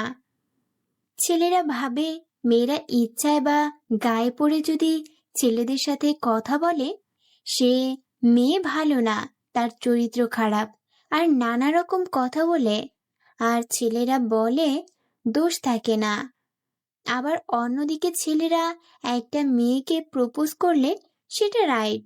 আর মেয়েদের যদি কাউকে পছন্দ হয় একটা ছেলেকে প্রপোজ করে, এটা ঠিক না। নেহা, তুই আমার বোন হয়ে ওই মেয়েকে সাপোর্ট কেন করছিস? আর এখানে ভালোবাসা, প্রপোজ এইসবের কথা কেন আসছে? আধারা কি আমাকে পছন্দ করে? তা তোমার না জানলেও চলবে, কিন্তু ওর সাথে যা করেছো এটা ভালো হচ্ছে না। এরপর থেকে ওর সাথে ওভাবে আর ব্যবহার করবে না। একটু ভালো ব্যবহার করলে কি হয় ওর সাথে। চাচ্চু, চাচ্চু, নিহা বুবুই কি হয়েছে? কিছু না মামনি, চলো এখন তুমি গোসল করবে। আমি ঋতুকে নিয়ে ভাবির কাছে আসলাম। ভাবির কাছে ঋতুকে দিয়ে আমার রুমে আসি। আমিও রুমে এসে ওয়াশরুম থেকে গোসল করে নিই। আমি ওয়াশরুম থেকে গোসল করে বের হয়ে খাটে হেলান দিয়ে শুয়ে আছি। ভাবি আমাকে লাঞ্চ করতে ডাকতে আসলেন। আমি খাট থেকে উঠে খাবার টেবিলে এসে লাঞ্চ করে রুমে চলে আসি। রুমে এসে খাটে শুয়ে পড়তেই ঘুমিয়ে পড়ি। ফোনের শব্দে ঘুম ভাঙে আমার। আমি নাম্বার না দেখেই ফোনটা রিসিভ করি। কে আপনি? এই টাইমে আমাকে কল দিলেন? ওপাশ থেকে আমাকে বলল, ওই তুই ঠিক আছিস তো? আফিফ, আমাকে চিনতে পারছিস না যে? আমি বুঝে গেলাম এটা রিমি। সরি রিমি, আমি ফোনের নাম্বার না দেখে রিসিভ করেছিলাম। হয়েছে, আর বলতে হবে না। তুই না বললি আমাকে নিয়ে বিকেলবেলা বের হবি আজকে? এটার কি হলো? এখনো যে ঘুমাচ্ছিস, এরপর আর কখন বের হবি? আচ্ছা, আমি এখন একটু ফ্রেশ হয়ে বের হচ্ছি। তুই রেডি হয়ে বাসা নিচে থাক, আমি ওখান থেকে তোকে পিক করে নেব। আচ্ছা, আমি রেডি হয়ে নিচে দাঁড়াচ্ছি, তুই তাড়াতাড়ি আয়। এটা বলার সাথে সাথে কলটা কেটে দিয়ে ওয়াশরুম থেকে ফ্রেশ হয়ে রেডি হয়ে নিচে এসে আম্মুকে বলে বাসা থেকে বের হয়ে আসলাম। আজকে গাড়ি নিয়ে বের হলাম বাসা থেকে। আজকে ওরা আর বিকালবেলা কল দেবে না। সকালে বলে এসেছিলাম আজকে বিকালে একটু রিমিকে নিয়ে ঘুরবো, তাই ওরা এখনো কেউই কল করেনি। 15 মিনিট পরে রিমির কাছে এসে পৌঁছালাম। আমি বাসার নিচে এসে দেখি রিমি আগেই রেডি হয়ে দাঁড়িয়ে আছে। আমি রিমিকে গাড়িতে তুলে নিলাম। রিমি আমার সাইডে বসে আছে আর আমি গাড়ি ড্রাইভ করছি। গাড়িতে ওঠার পর রিমি কোনো কথা বলল না। একদম আমি ওকে পার্কে নিয়ে চলে আসলাম। এক সাইডে গাড়িটা পার্ক করে দুজনে গাড়ি থেকে নেমে একটা বেঞ্চে বসে পড়ি, পার্কের ভিতরেই দুজনে। আচ্ছা আফিফ, তুই নাকি আমাকে কি বলবি? আমি একটা মেয়েকে প্রথম দেখাতেই ভালোবেসে ফেলেছি। আমার মনে হয় মেয়েটাও আমাকে অনেক পছন্দ করে। এখন মেয়েটাকে আমি কি করে বলবো যে তাকে আমি ভালোবাসি, বা কি করলে মেয়েটা বুঝবে যে তাকে আমি পছন্দ করি? আমি মেয়েটাকে বুঝতে দিই না যে আমি তাকে পছন্দ করি। এখন তুই একটা মেয়ে হয়ে অবশ্যই বলতে পারবি মেয়েটা কি করে বুঝবে। বুঝলাম। এতদিনে আমার বন্ধু কারো প্রেমে পড়েছে। কে সেই ভাগ্যবতী মেয়ে শুনি? এটা সময় হলেই জানতে পারবি। এখন কি করতে হবে এটা আগে বল। তুই মেয়েটাকে সরাসরি প্রপোজ করে দে, মেয়েটা যখন পছন্দ করে। এটা কি ঠিক হবে রিমি? এটা ঠিক হবে। যা বলেছে তুই তাই করবি। আচ্ছা, ভেবে দেখি কি করতে পারি। রিমি আর কিছু ইনফরমেশন দিল, কি করলে বুঝতে পারবো না বুঝবো। রিমিকে নিয়ে বিকালবেলা অনেক ঘোরাঘুরি করলাম। ভার্সিটিতে পড়াকালীন প্রতিদিন যেভাবে ঘোরাঘুরি করতাম আজকে তেমনটাই ঘুরেছি ওর সাথে। ওকে আইসক্রিম, ফুচকা সবই খাওয়ালাম আমার টাকায় কিনে। আমার জব থেকে যে টাকা পাই সব টাকা থেকে যায়, আমার যা লাগে ওর বাসা থেকে দেওয়া হয়, তাই জবে টাকাগুলো খরচ হয় না। আমি রিমিকে সন্ধ্যার কিছুক্ষণ আগে বাসায় নামিয়ে দিয়ে আসি ওর আন্টির কাছে। আমি রিমিকে নামিয়ে দিয়ে বাসায় চলে আসি। নেহা দরজাটা খুলে দেওয়ার পরে ভাবির রুমে আসি ঋতুকে নিতে। আমি ঋতুকে নিয়ে আমার রুমে চলে আসি। ঋতু আমার সাথে দুষ্টুমি করতে করতে ঘুমিয়ে পড়ে। ভাবি আমাকে ডিনার করতে ডাকে, এসে ঋতুকে নিয়ে যায়। তারপরে আমি খাবার টেবিলে এসে বসতেই, কিরে আফিফ, তুই কি এভাবে ঘুরে জীবন কাটাবি? বিয়ে শাদী তো করতে হবে। এভাবে ঘুরে কাটালে কে মেয়ে দিবে তোকে বল? না আমি আর ঘুরে কাটাবো না, একটা চাকরির খবর পেয়েছি, সেখানে জয়েন করব কিছুদিনের ভেতরেই। আমি যে জবটা ঠিক করেছি তোর জন্য, ওইটা করলে তো পারিস। না ভাইয়া, আমি যে চাকরিটা পেয়েছি ওটাই করব। আচ্ছা, তুই যা ভালো মনে করিস তাই হবে। আর যে চাকরিটার কথা বলছিস সে চাকরিটা না হলে আমি যে চাকরিটা ঠিক করেছি আমার বন্ধুর অফিসে, ওটা করবি। আচ্ছা, আমি এতগুলো চাকরি একসাথে কিভাবে করব? আমি যেটা করতে চেয়েছি ওটা আগে দেখি, তারপরে দেখা যাবে। আমার কি কপাল, মানুষ খুঁজেও চাকরি পায় না, লক্ষ লক্ষ টাকা নিয়ে বসে আছে একটা চাকরির আশায়। আর আমি চাকরি করব না, তারপরেও কতগুলো চাকরির অফার আসে। আসলে মেধাবীদের এখনো চাকরির অভাব হয় না, যদি তারা মেধা কাজে লাগাতে পারে। আমি এই কথাগুলো ভাবছিলাম, এরই মাঝে ভাবি যা বললো আমি তো শুনে অনেকটা অবাক হয়ে যাই। ভাবি বললেন যে, আফিফ, এভাবে আফিফ যদি জবটা করে তাহলে কিছুদিনের ভেতরেই আদারাকে আফিফকে বউ করে এই ঘরে নিয়ে আসবো। ভাবি এটার মানে কি? আমি তো কিছুই বুঝতে পারছি না। আদাকে কেন আমার বউ করে এই ঘরে নিয়ে আসবো? আমি ঠিকই বলেছি। আধারাকে তোমার জন্য পছন্দ করে রেখেছে সবাই, আর আদারাও তোমাকে অনেক পছন্দ করে। আমি কিছু বলতে যাব তখনই। আফিফ, মেয়েটা খারাপ না, অনেক লক্ষ্মী একটা মেয়ে। ওকে নিয়ে তুই অনেক ভালো থাকতে পারবি। আধারাকে আমি যেদিন থেকে দেখছি ওই দিন থেকেই পছন্দ করে রেখেছি, শুধু তোর জন্য। অনেকবার আমাদের বাসাতেও এসেছে ও। আমি এখানে কি বলবো কিছুই বুঝে উঠতে পারছি না। যেখানে সবাই রাজি সেখানে এখন আমার সাথে কথা বলাটা একদম সাজে না। আমি আর কোনো কথা বললাম না, চুপচাপ ডিনার করে খাবার টেবিল থেকে উঠে রুমে চলে আসলাম। রুমে এসে খাটে শুয়ে পড়তেই ঘুমিয়ে পড়ি। সকালে আম্মু আমাকে ঘুম থেকে তুলে আমার রুম থেকে চলে যায়। আম্মু যাবার পর আমিও খাট থেকে উঠে পড়ি। আমি উঠে ওয়াশরুম থেকে ফ্রেশ হয়ে নিলাম। আজকে থেকে তো আর ওখানে বসে আড্ডা হবে না, যার যার জব নিয়ে ব্যস্ত হয়ে পড়েছি। আমি আর প্রতিদিনের মতো ঘুম থেকে উঠেই সকালে বাসা থেকে বের হলাম না। আমি নাস্তা করতে টেবিলে আসলাম। আমি নাস্তা করছি, তখনই একটা কল আসে। আমি রিসিভ করি। আমাকে নাকি আজকে স্যারের সাথে দেখা করতে হবে, এর জন্য কল করেছে স্যার। আমি এখনই আসছি, এটা বলেই কলটা কেটে দিয়ে নাস্তা করে রুমে এসে রেডি হয়ে নিলাম বাইরে যাওয়ার জন্য। রেডি হয়ে রুম থেকে বের হয়ে আম্মুকে বলে বাসা থেকে বের হয়ে আসি। বাসা থেকে বের হয়ে একটা রিক্সায় উঠে পড়ি। রিক্সা চড়ে আজকে স্যারের কাছে যাচ্ছি। 20 মিনিট পরে স্যারের ঠিকানাতে এসে পৌঁছে যায়। স্যারকে সালাম দিয়ে তার কাছে যাই। কেমন আছেন স্যার? আপনি হঠাৎ আমাকে ডাকলেন যে? আমি ভালো আছি, তুমি কেমন আছো? আমি তো ভালোই আছি স্যার। আমি এখানে ডেকেছি কিছু কথা বলার জন্য। জি স্যার, বলেন কি বলার জন্য ডেকেছেন? আফিফ, তোমাকে এই মিশনটা 5 দিনের ভিতরে শেষ করে অন্য একটা মিশন কমপ্লিট করতে হবে। উপর থেকে অর্ডার এসেছে। ওকে স্যার, আমি এই 5 দিনের ভেতরে এই মিশনটা কমপ্লিট করতে পারবো। আমরা ওদের বিরুদ্ধে অনেকটা ইনফরমেশন জোগাড় করে ফেলেছি। জানি তুমি এই কাজটা ভালোভাবে শেষ করতে পারবে, তার জন্য তোমাকে দেওয়া হয়েছে মিশনটা কমপ্লিট করতে। আর এই মিশনটা শেষ হলে তোমার নাম দেশের সবাই জানতে পারবে, আর গোপনভাবে তোমাকে মিশন শেষ করতে হবে না এরপরে। স্যার, আমিও চাই আমার নাম সবাই জানুক। আমার পরিবার থেকে অনেক চাপ আসছে কিছু করার জন্য, তাদের বলতে পারছি না যে আমি একজন সিআইডি অফিসার। আমি এখনো বেকার নেই। আচ্ছা স্যার, তাহলে আমি এখন যাই। এটা বলি স্যারকে সালাম দিয়ে তার কাছ থেকে চলে আসি। আমি ওখান থেকে বের হয়ে আমার স্টাফকে কল দিলাম আমার সাথে দেখা করতে অফিসে, আর আমার জন্য গাড়ি পাঠাতে বলি। কিছুক্ষণের ভেতরে আমার জন্য গাড়ি পাঠানো হয়। আমি গাড়িতে উঠে সরাসরি অফিসে চলে আসি। আমাকে সবাই সালাম দেয়। আমার আন্ডারে যতজন কাজ করছে সবাই এসেছে। আমি তাদেরকে বলে দিলাম আমাদের হাতে মাত্র 5 দিন রয়েছে এই মিশনটা শেষ করার জন্য। আমাদের সব ইনফরমেশন রেডি করতে হবে এই কয়েকদিনের ভিতরে, তারপরে গ্রেফতার করতে হবে এর সাথে যারা যারা জড়িত আছে সবাইকেই।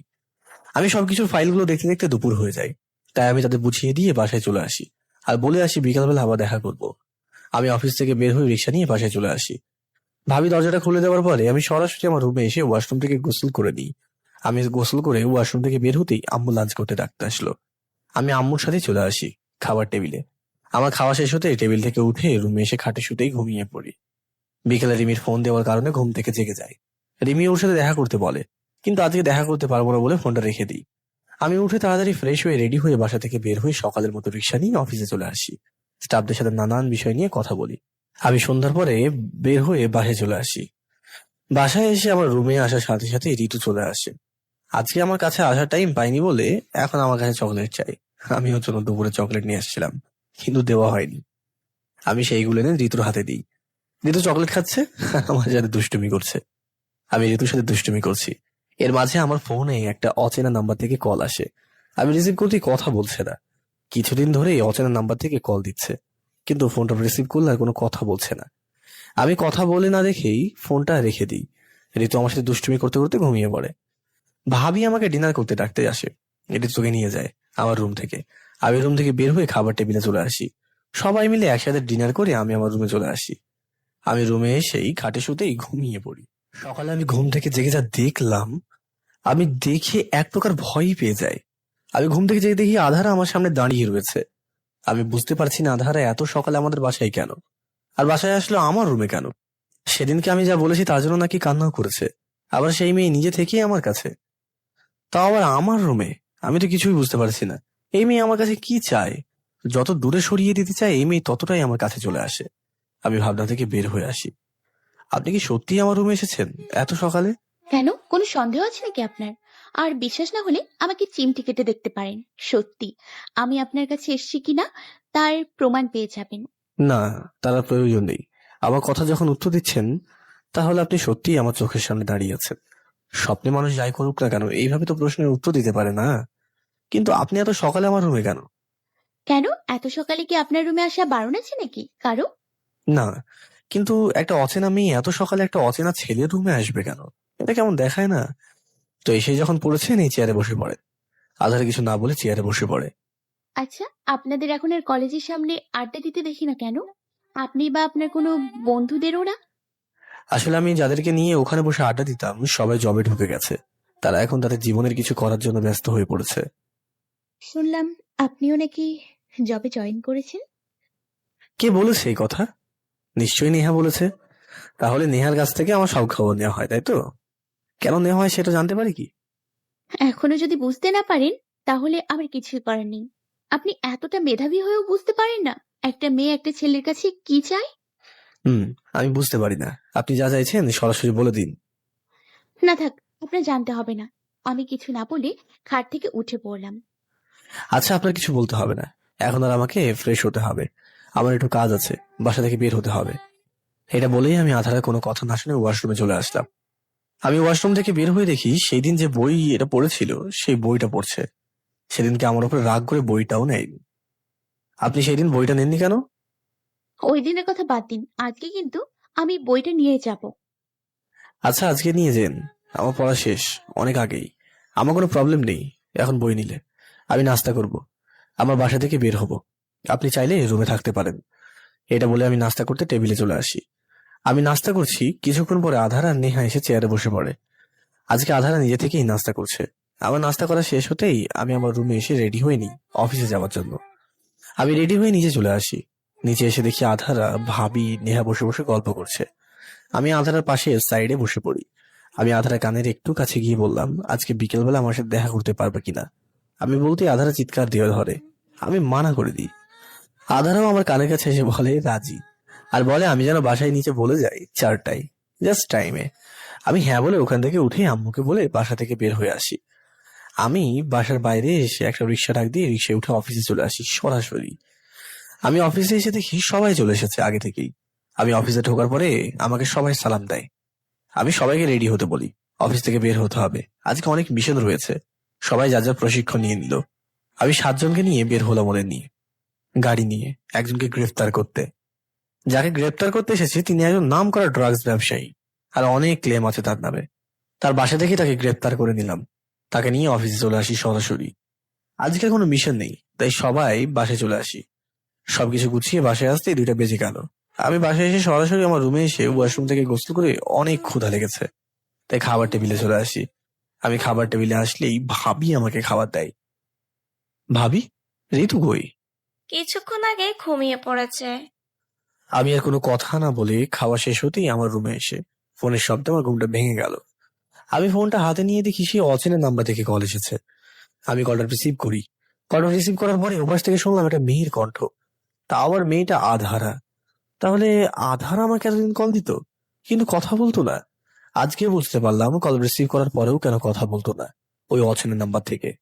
ওপাশ থেকে, আমি অধরা, আপনি এখন কোথায়? আমাকে নিয়ে না বিকেলে বের হবার কথা। আপনি তাহলে এতদিন কল দিতেন আর তারপরেও কথা বলতেন না? আমার নাম্বার কোথায় পেলেন?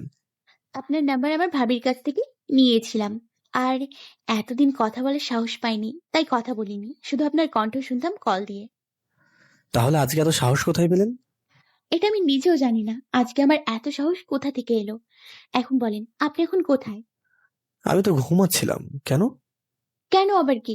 আপনি না বললেন আমাকে নিয়ে ঘুরতে যাবেন বিকেলে, এখন আবার বলছেন কেন? আরে আমি সেই সময় মজা করছিলাম।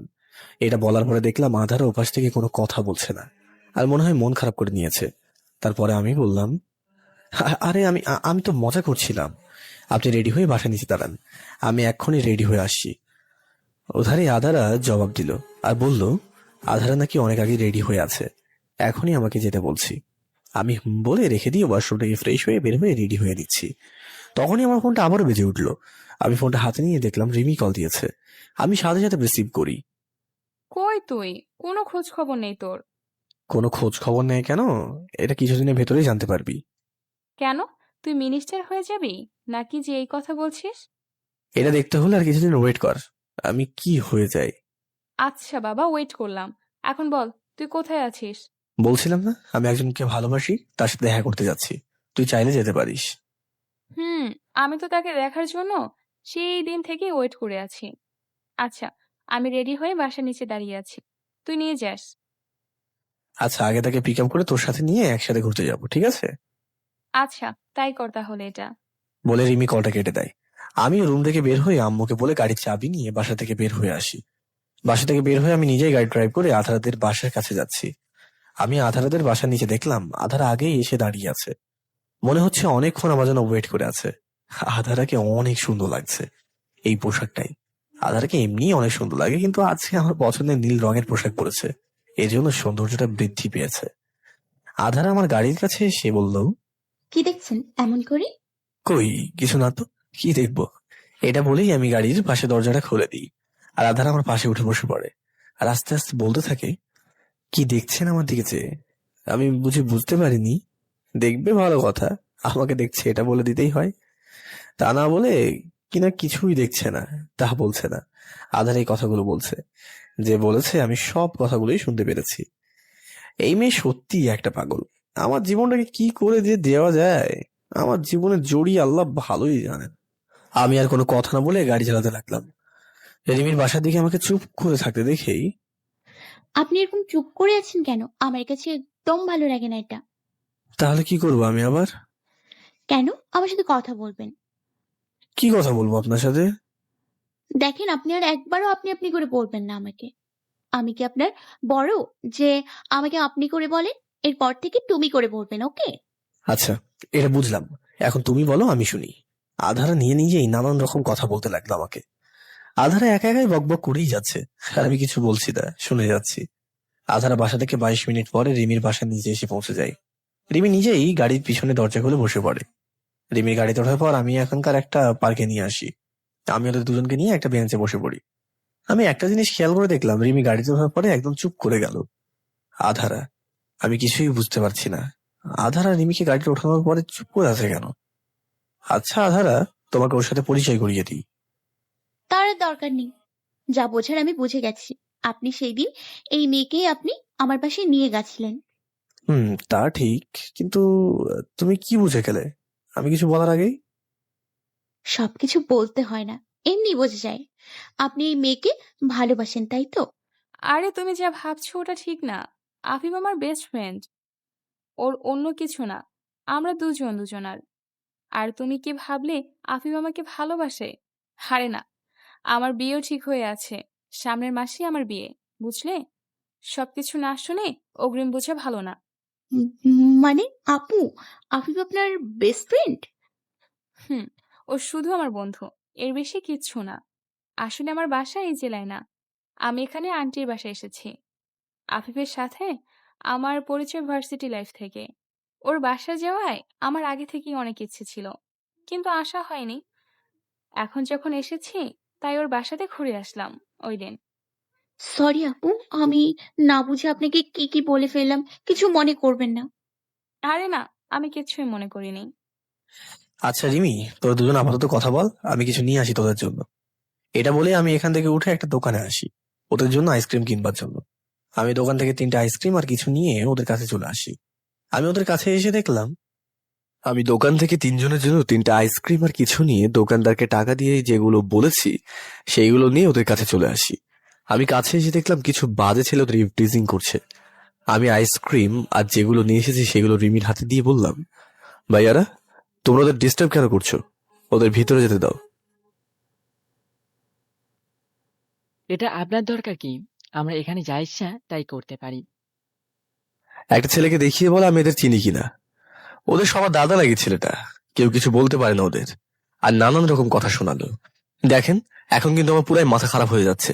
এরপরে যা হবে ভালো হবে না কিন্তু, বলে দিলাম। ওদের ভিতরে অন্য একটা ছেলে বলে উঠলো, কেন, কি করবি তুই? হ্যাঁ, শুনি তুই কি করবি আমাদের? পুলিশে কল দিব, বলে দিলাম। এরপর যদি আর কিচ্ছু বলিস তো। আমি ওদের পুলিশের কথা শুনে সবাই হাসতে লাগলো। হাসাটাই স্বাভাবিক, কারণ আমাদের দেশের পুলিশ ওদের কিচ্ছু বলবে না, কারণ এরা টাকা দেয় তো। এখন ধরে নিয়ে গেলেও কিছুক্ষণ পরে ঠিকই ছেড়ে দেবে। আমার এই কথা শোনার পরে কিছু ছেলে আমাকে পিছনে ধাক্কাতে লাগলো। আমি নিজেকে কন্ট্রোল করতে পারলাম না। আমি ওদের মারতে শুরু করলাম। আমার সাথে তো ওরা পারবে না, কারণ আমার ট্রেনিং নেওয়া আছে। ওরা তো এটা জানে না যে আমি একজন সিআইডি অফিসার। আমি এর মাঝে কল দিয়ে আমার কিছু লোক আসতে বললাম, আর ফোনে এটাও বলে দিলাম আমাকে যেন এখানে এসে স্যার না বলে। আমি ওদের মারতে মারতে এক জায়গায় করলাম, তারপরেও আমাকে থ্রেট দিয়েই যাচ্ছে। 15 মিনিট পরে আমি যাদের কল দিয়েছিলাম ওরা চলে আসে। ওদের নিয়ে চলে যেতে বললাম। ওদের সবগুলোকে গাড়িতে করে নিয়ে যায়। আমি আবারও বেঞ্চে এসে বসে পড়ি। আমি দেখলাম আধার আর রিমি এখনো আমার দিকে তাকিয়ে রয়েছে। ওদের দেখে মনে হচ্ছে আমাকে এই অবস্থাতে দেখে অবাক হয়েছে। আমার পরিচয় যারা না জানে, এখানে সবাই কম বেশি অবাক হয়েছে। এতগুলো ছেলেকে আমি একটা ছেলে মানলাম এইভাবে। আমি বেঞ্চে বসতেই বলল, আফিফ, আমি আগে থেকে জানতাম তুমি অনেক সাহসী ছেলে, কিন্তু এতটা সাহসী ছেলে জানতাম না। আর ধন্যবাদ ওই ছেলেগুলোকে এইভাবে শিক্ষা দেওয়ার জন্য। তোর মতো যদি সবাই সাহসী হতো, তাহলে মেয়েদেরকে নিয়ে বাজে কিছু করার সাহস পেত না আজকের সমাজ। হয়েছে, আমাকে নিয়ে আর প্রশংসা করতে হবে না। এটা প্রত্যেকটা ছেলেরই কর্তব্য। আমার পক্ষ থেকেও ধন্যবাদ আপনাকে। সত্যি আপনার মতো ছেলে হয় না। নিয়া সবসময় বলতো, আজকে আমি তা নিজের চোখেই দেখলাম। হয়েছে, এখন আর এগুলো নিয়ে কথা বলতে হবে না। আইসক্রিম আনলাম তোমাদের জন্য, তাও গলে গেল। এখন চলো, দোকান থেকে আইসক্রিম কিনে দেবো। হয়েছে, আর আইসক্রিম কিনতে হবে না। যেগুলো দিয়ে এসেছিস ওইগুলা খা, এখানে বস। আমি ওদের ওখান থেকে জোর করে তুলে নিয়ে আসলাম একটা আইসক্রিমের দোকানে। ওদের যার যেটা পছন্দ তাই দিতে বললাম দোকানদারকে। 3 জনে 3টা আইসক্রিম হাতে নিয়ে পার্কটা ঘুরে দেখতে লাগলাম, আর যার যার জীবনের গল্পগুলো বলতে লাগলাম। আর মাঝে মাঝে রিমি আধারাকে বলতে বলে, আধারাকে যে আমি ভালোবাসি, কিন্তু আমি চাচ্ছি না এত তাড়াতাড়ি ওকে ভালোবাসার কথাগুলো বলতে। জানি আমি আধারা আমাকে ভালোবাসে, আমি আর কিছুদিন ওয়েট করতে চাই। আমার এই মিশনটা শেষ হলেই ওই দিনে আধারাকে প্রপোজ করব। সন্ধ্যার পরে আধারা আর রিমিকে নিয়ে পার্ক থেকে বের হয়ে একটা রেস্টুরেন্টে আসলাম। রেস্টুরেন্টে এসে একটু সাইডের টেবিলে বসে নিয়ে চেয়ারে বসে পড়ি। আধারা নিজে থেকে আমার পাশে এসে বসে পড়ে। আমি কিছু বললাম না, আর রিমি আমার সামনাসামনি বসে পড়ে। রিমি রেসিপি দেখেও নিজের পছন্দের খাবার অর্ডার করে। আমার পছন্দ আর রিমির পছন্দ অনেক সেম। ওয়েটারকে ডেকে রিমি নিজেই অর্ডার করে খাবার নিয়ে আসার জন্য। আর খাবার নিয়ে আসার আগে রিমি আগে রেস্টুরেন্টে এসে আমরা কি কি করতাম, ওয়েটারকে ডেকে রিমি নিজেই খাবার অর্ডার করে। এরই মাঝে আমরা কিছুক্ষণ ছুটি করছিলাম। তার কিছুক্ষণ পরে আমাদের জন্য খাবার নিয়ে আসে। খাবার খাওয়া শেষ হতেই আমি চেয়ার থেকে উঠে খাবারের বিল দিতে আসলাম। আমি বিল দিয়ে আবার ওখানে চলে আসি। আমাকে এক্ষুনি বাসায় যেতে হবে। আচ্ছা, রেস্টুরেন্ট থেকে বের হয়ে তোমাকে বাসায় নামিয়ে দিয়ে আসবো। আমি, রিমি, আধারা রেস্টুরেন্ট থেকে বের হয়ে গাড়িতে উঠে বসে পড়তেই আধারা আমার পাশে এসে বসে পড়ে, আর রিমি পিছনে বসে পড়ে। আমি গাড়ি ড্রাইভ করে ফার্স্ট টাইম আধারার বাসার কাছে আসি। আধারাদের বাসার সামনে আসতে আধারা গাড়ি থেকে নেমে বাসার ভিতরে চলে যায়। আমি রিমিকে পিছন থেকে সামনে এসে বসতে বলি। আমি কেন সামনে বসবো বল? কেন আবার? আমি কি গাড়ির ড্রাইভার নাকি যে তুই পিছনে বসে থাকবি? আর আমি গাড়ি ড্রাইভ করে তোকে বাসায় নামিয়ে দিয়ে আসবো। হয়েছে, আর কথা বলতে হবে না। এটা বলে রিমি এসে আমার পাশে বসে পড়ে। রিমি আমার পাশে বসতে আমি গাড়ি ড্রাইভ করে রিমির বাসার সামনে নামিয়ে দিয়ে আসি। আর গাড়ি নিয়ে একটু অফিসে যেতে লাগলাম। বিকেলে যে ছেলেগুলো ধরেছিলাম ওদের নিয়ে একটু কথা বলা উচিত, তাই অফিসে যাচ্ছি। আমি রিমির বাসার সামনে থেকে সরাসরি অফিসে চলে আসি। আমি অফিসে ঢোকার সাথে সাথেই সবাই আমাকে স্যালুট করে। আমি যাদের ধরে এনেছি তারা এটা দেখে কিছুটা হলেও অবাক হয়ে যায়। অবাক সবারই হওয়ারই কথা, এটা স্বাভাবিক। আমি অফিসে এসে বিকেলে যাদের ধরে এনেছি ওদের কাছে চলে আসি। আমি ওদের কাছে এসে বললাম যে, আমাকে তোরা কি ভেবেছিস আমি সাধারণ কেউ?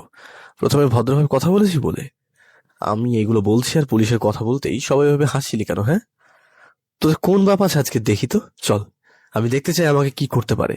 তোর চিরিদ আফিফের নাম শুনেছিস? কিছুদিন আগে বড় একটা গ্রাঙ্ক করেছে, কিন্তু তাকে কেউ এখনো দেখেনি। সেই ছেলে আমি, আফিফ ইসলাম।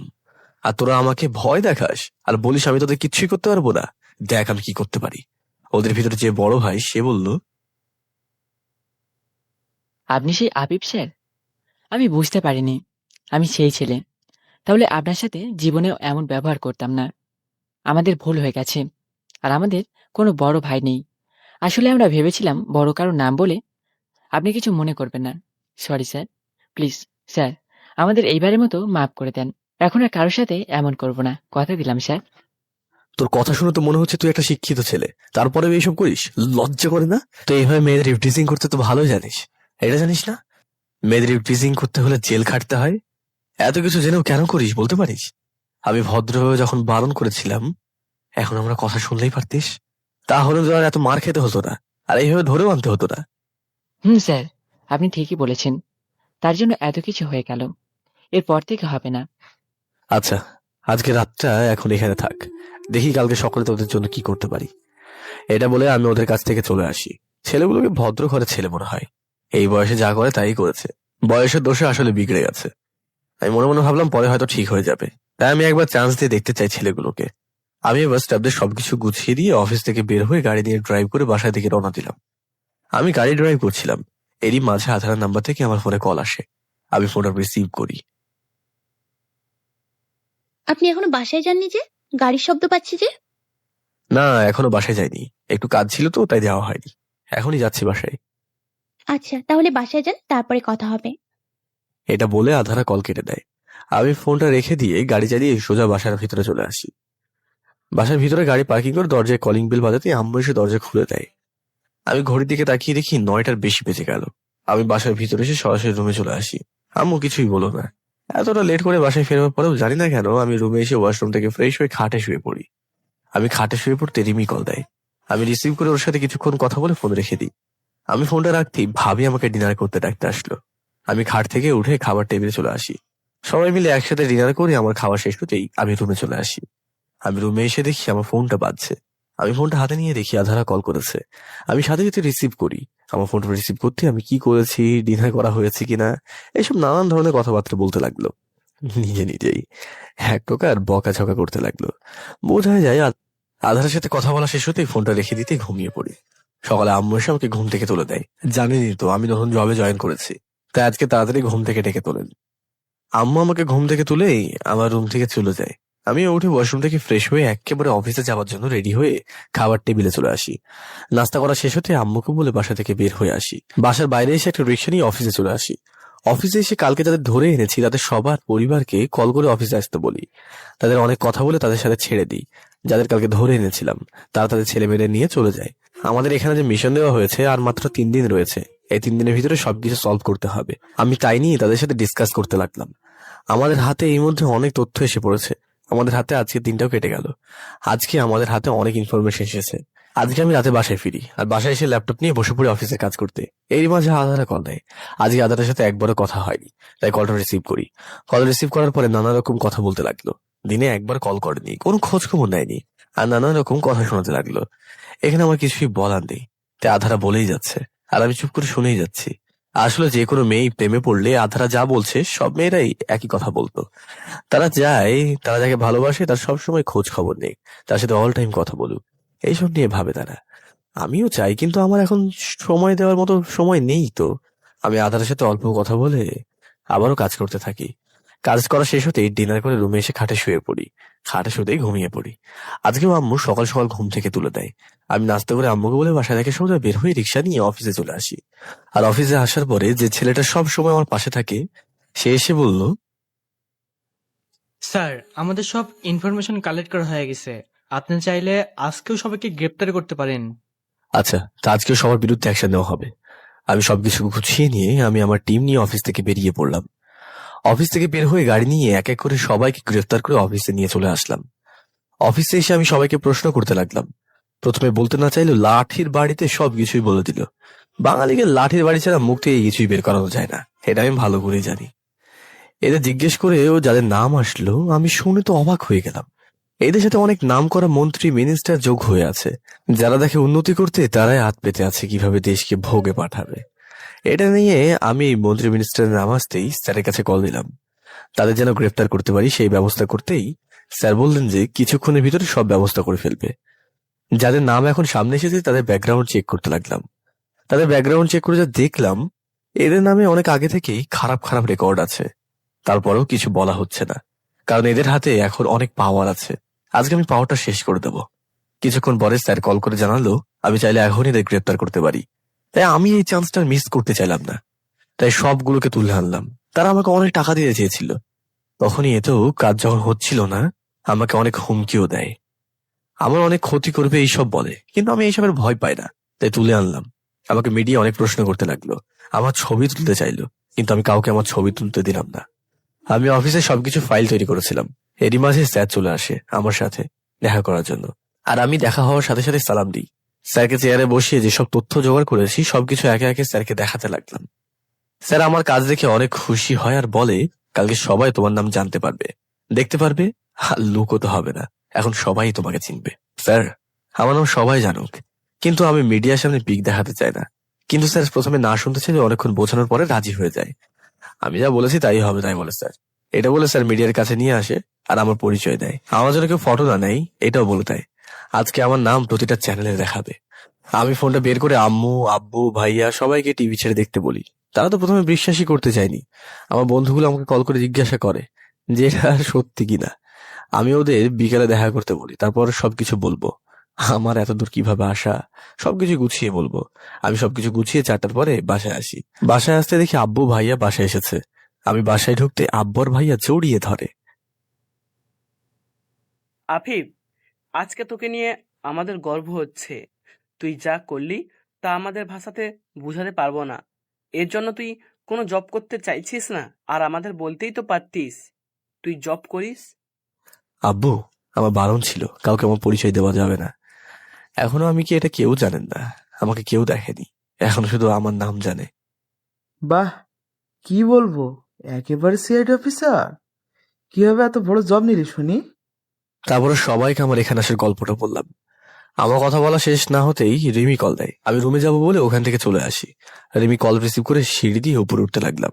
আমি কল ধরার পরে রিমি বলল, আফিফ, আজকে টিভিতে যে খবর পেলাম, এটা কি তুই? কেন, তোর কোনো সন্দেহ আছে নাকি আমি সেই সিআইডি অফিসার? বুঝলি? কি করে, কি এতগুলো মিশন শেষ করলি, আর কবে থেকে জব করছিস? কিছুই তো জানালি না। তারপর রিমিকে সবকিছু বলি। ও শুনে তো কিছুটা অবাক হয়ে যায়। ওর সাথে কথা বলে রেখে দিয়ে ওয়াশরুম থেকে ফ্রেশ হয়ে নিলাম বাইরে যাওয়ার জন্য। আমি ওয়াশরুম থেকে ফ্রেশ হয়ে রেডি হয়ে আম্মুকে বলে বাসা থেকে বের হয়ে আসি। বাসা থেকে বের হয়ে ওদের কল দিই। বাসা থেকে বের হওয়ার জন্য প্রতিদিন যেখান থেকে সবাই এক হই, আমি এসে দেখি সবাই আগেই বসে আছে। আমি ওদের কাছে যেতে আমাকে স্যালুট করলো। আরে কি করছিস এটা তোরা? কেন, তুই না সিআইডি অফিসার? তাকে তো সম্মান করতেই হবে। হয়েছে, আর পচাতে হবে না। আমি আগেও যেভাবে ছিলাম এখনো তোদের কাছে ওইভাবেই থাকবো। আমি ওদের নিয়ে ঘুরলাম, রেস্টুরেন্টে নিয়ে আমার টাকায় খাওয়ালাম। আমি আজকে সন্ধ্যার পরেই বাসায় চলে আসি। আমি রুমে এসেই পকেট থেকে ফোনটা রাখতেই আধারের কথা মনে পড়লো। আজকে সবাই কল দিল, কিন্তু আধার একবারও কল দিল না। মনে হয় আমার উপরে রেগে আছে। আমি ফোনটা হাতে নিয়ে আধারাকে কল দিলাম। প্রথমবার রিং হতেই ধরলো। আমাকে কল কেন দিয়েছেন? কি দরকার আমাকে আপনার? আচ্ছা তাহলে রাখি, ভুল হয়ে গেছে। কল কেটে দেখেন, খবর আছে বলে দিলাম। হয়েছে, আর রাগ দেখাতে হবে না। কালকে সারাদিন আপনাকে দিলাম। সত্যি বলছেন তো? সত্যি। আধারা আগে থেকেই সবকিছু শুনে নিয়েছে নেহার কাছ থেকে। তারপরেও জিজ্ঞাসা করলো। আমি ফোনে বললাম না, কালকে সবই বলবো। এটা নিয়ে আধারা ওর কোনো প্রশ্ন করলো না। আধারার সাথে কিছুক্ষণ কথা বলে রেখে দিই। আমার আর কোনো ঝামেলা নেই। আমি শুয়ে আছি। ঋতু এসে আমার খাটে একলা একলা উঠে আমার বুকের উপরে শুয়ে পড়ে। কি হয়েছে মামনি, মন খারাপ কেন? আমি ঋতুর জন্য আগে চকলেট এনে রেখেছিলাম, কিন্তু দেওয়া হয়নি। আমি চকলেটগুলো বের করে ঋতুকে দিতেই খুশি হয়ে যায়। ঋতু চকলেট খাচ্ছে আর আমার সাথে দুষ্টুমি করছে। ঋতু দুষ্টুমি করতে করতে ঘুমিয়ে যায়। ভাবি আমাকে ডিনার করতে ডাকতে এসে ঋতুকে নিয়ে যায়। আমি খাট থেকে উঠে খাবার টেবিলে এসে একসাথে সবাই ডিনার করি। আবার ডিনার করা শেষ হতে আমি রুমে চলে আসি। আমি রুমে এসে দেখি কে যেন আমাকে কল দিয়েছে। আমি হাতে নিয়ে দেখি আধারা কল দিয়েছে। আমি রিসিভ করতে আধারা বললো যে, ডিনার করেছেন আপনি? আমি মাত্রই ডিনার করলাম। তুমি করেছো? আচ্ছা তুমি আমাকে এত খোঁজ খবর নাও কেন বলো তো? কেন নিতে পারি না আমি আপনাকে? এটা বলে আধারা চুপ হয়ে যায়। আমি আধারাকে চুপ করে থাকতে দেখে বললাম, তুমি কি বলতে গিয়ে আবার চুপ হয়ে গেলে কেন? হ্যাঁ, না তেমন কিছু না। আচ্ছা ডিনার করলেন কি দিয়ে? আধারের সাথে কথা বলার সাথে সাথে ঘুমিয়ে পড়ি। সকালে আধারার টানাটা নিতেই ঘুম ভেঙে যায়। আধারা আজকে সকাল সকাল বাসায় চলে এসেছে। আজকে শুক্রবার, তাই ওর সবকিছুই বন্ধ। এই মেয়ে বিয়ে করার আগেই এই অবস্থা করে ফেলেছে।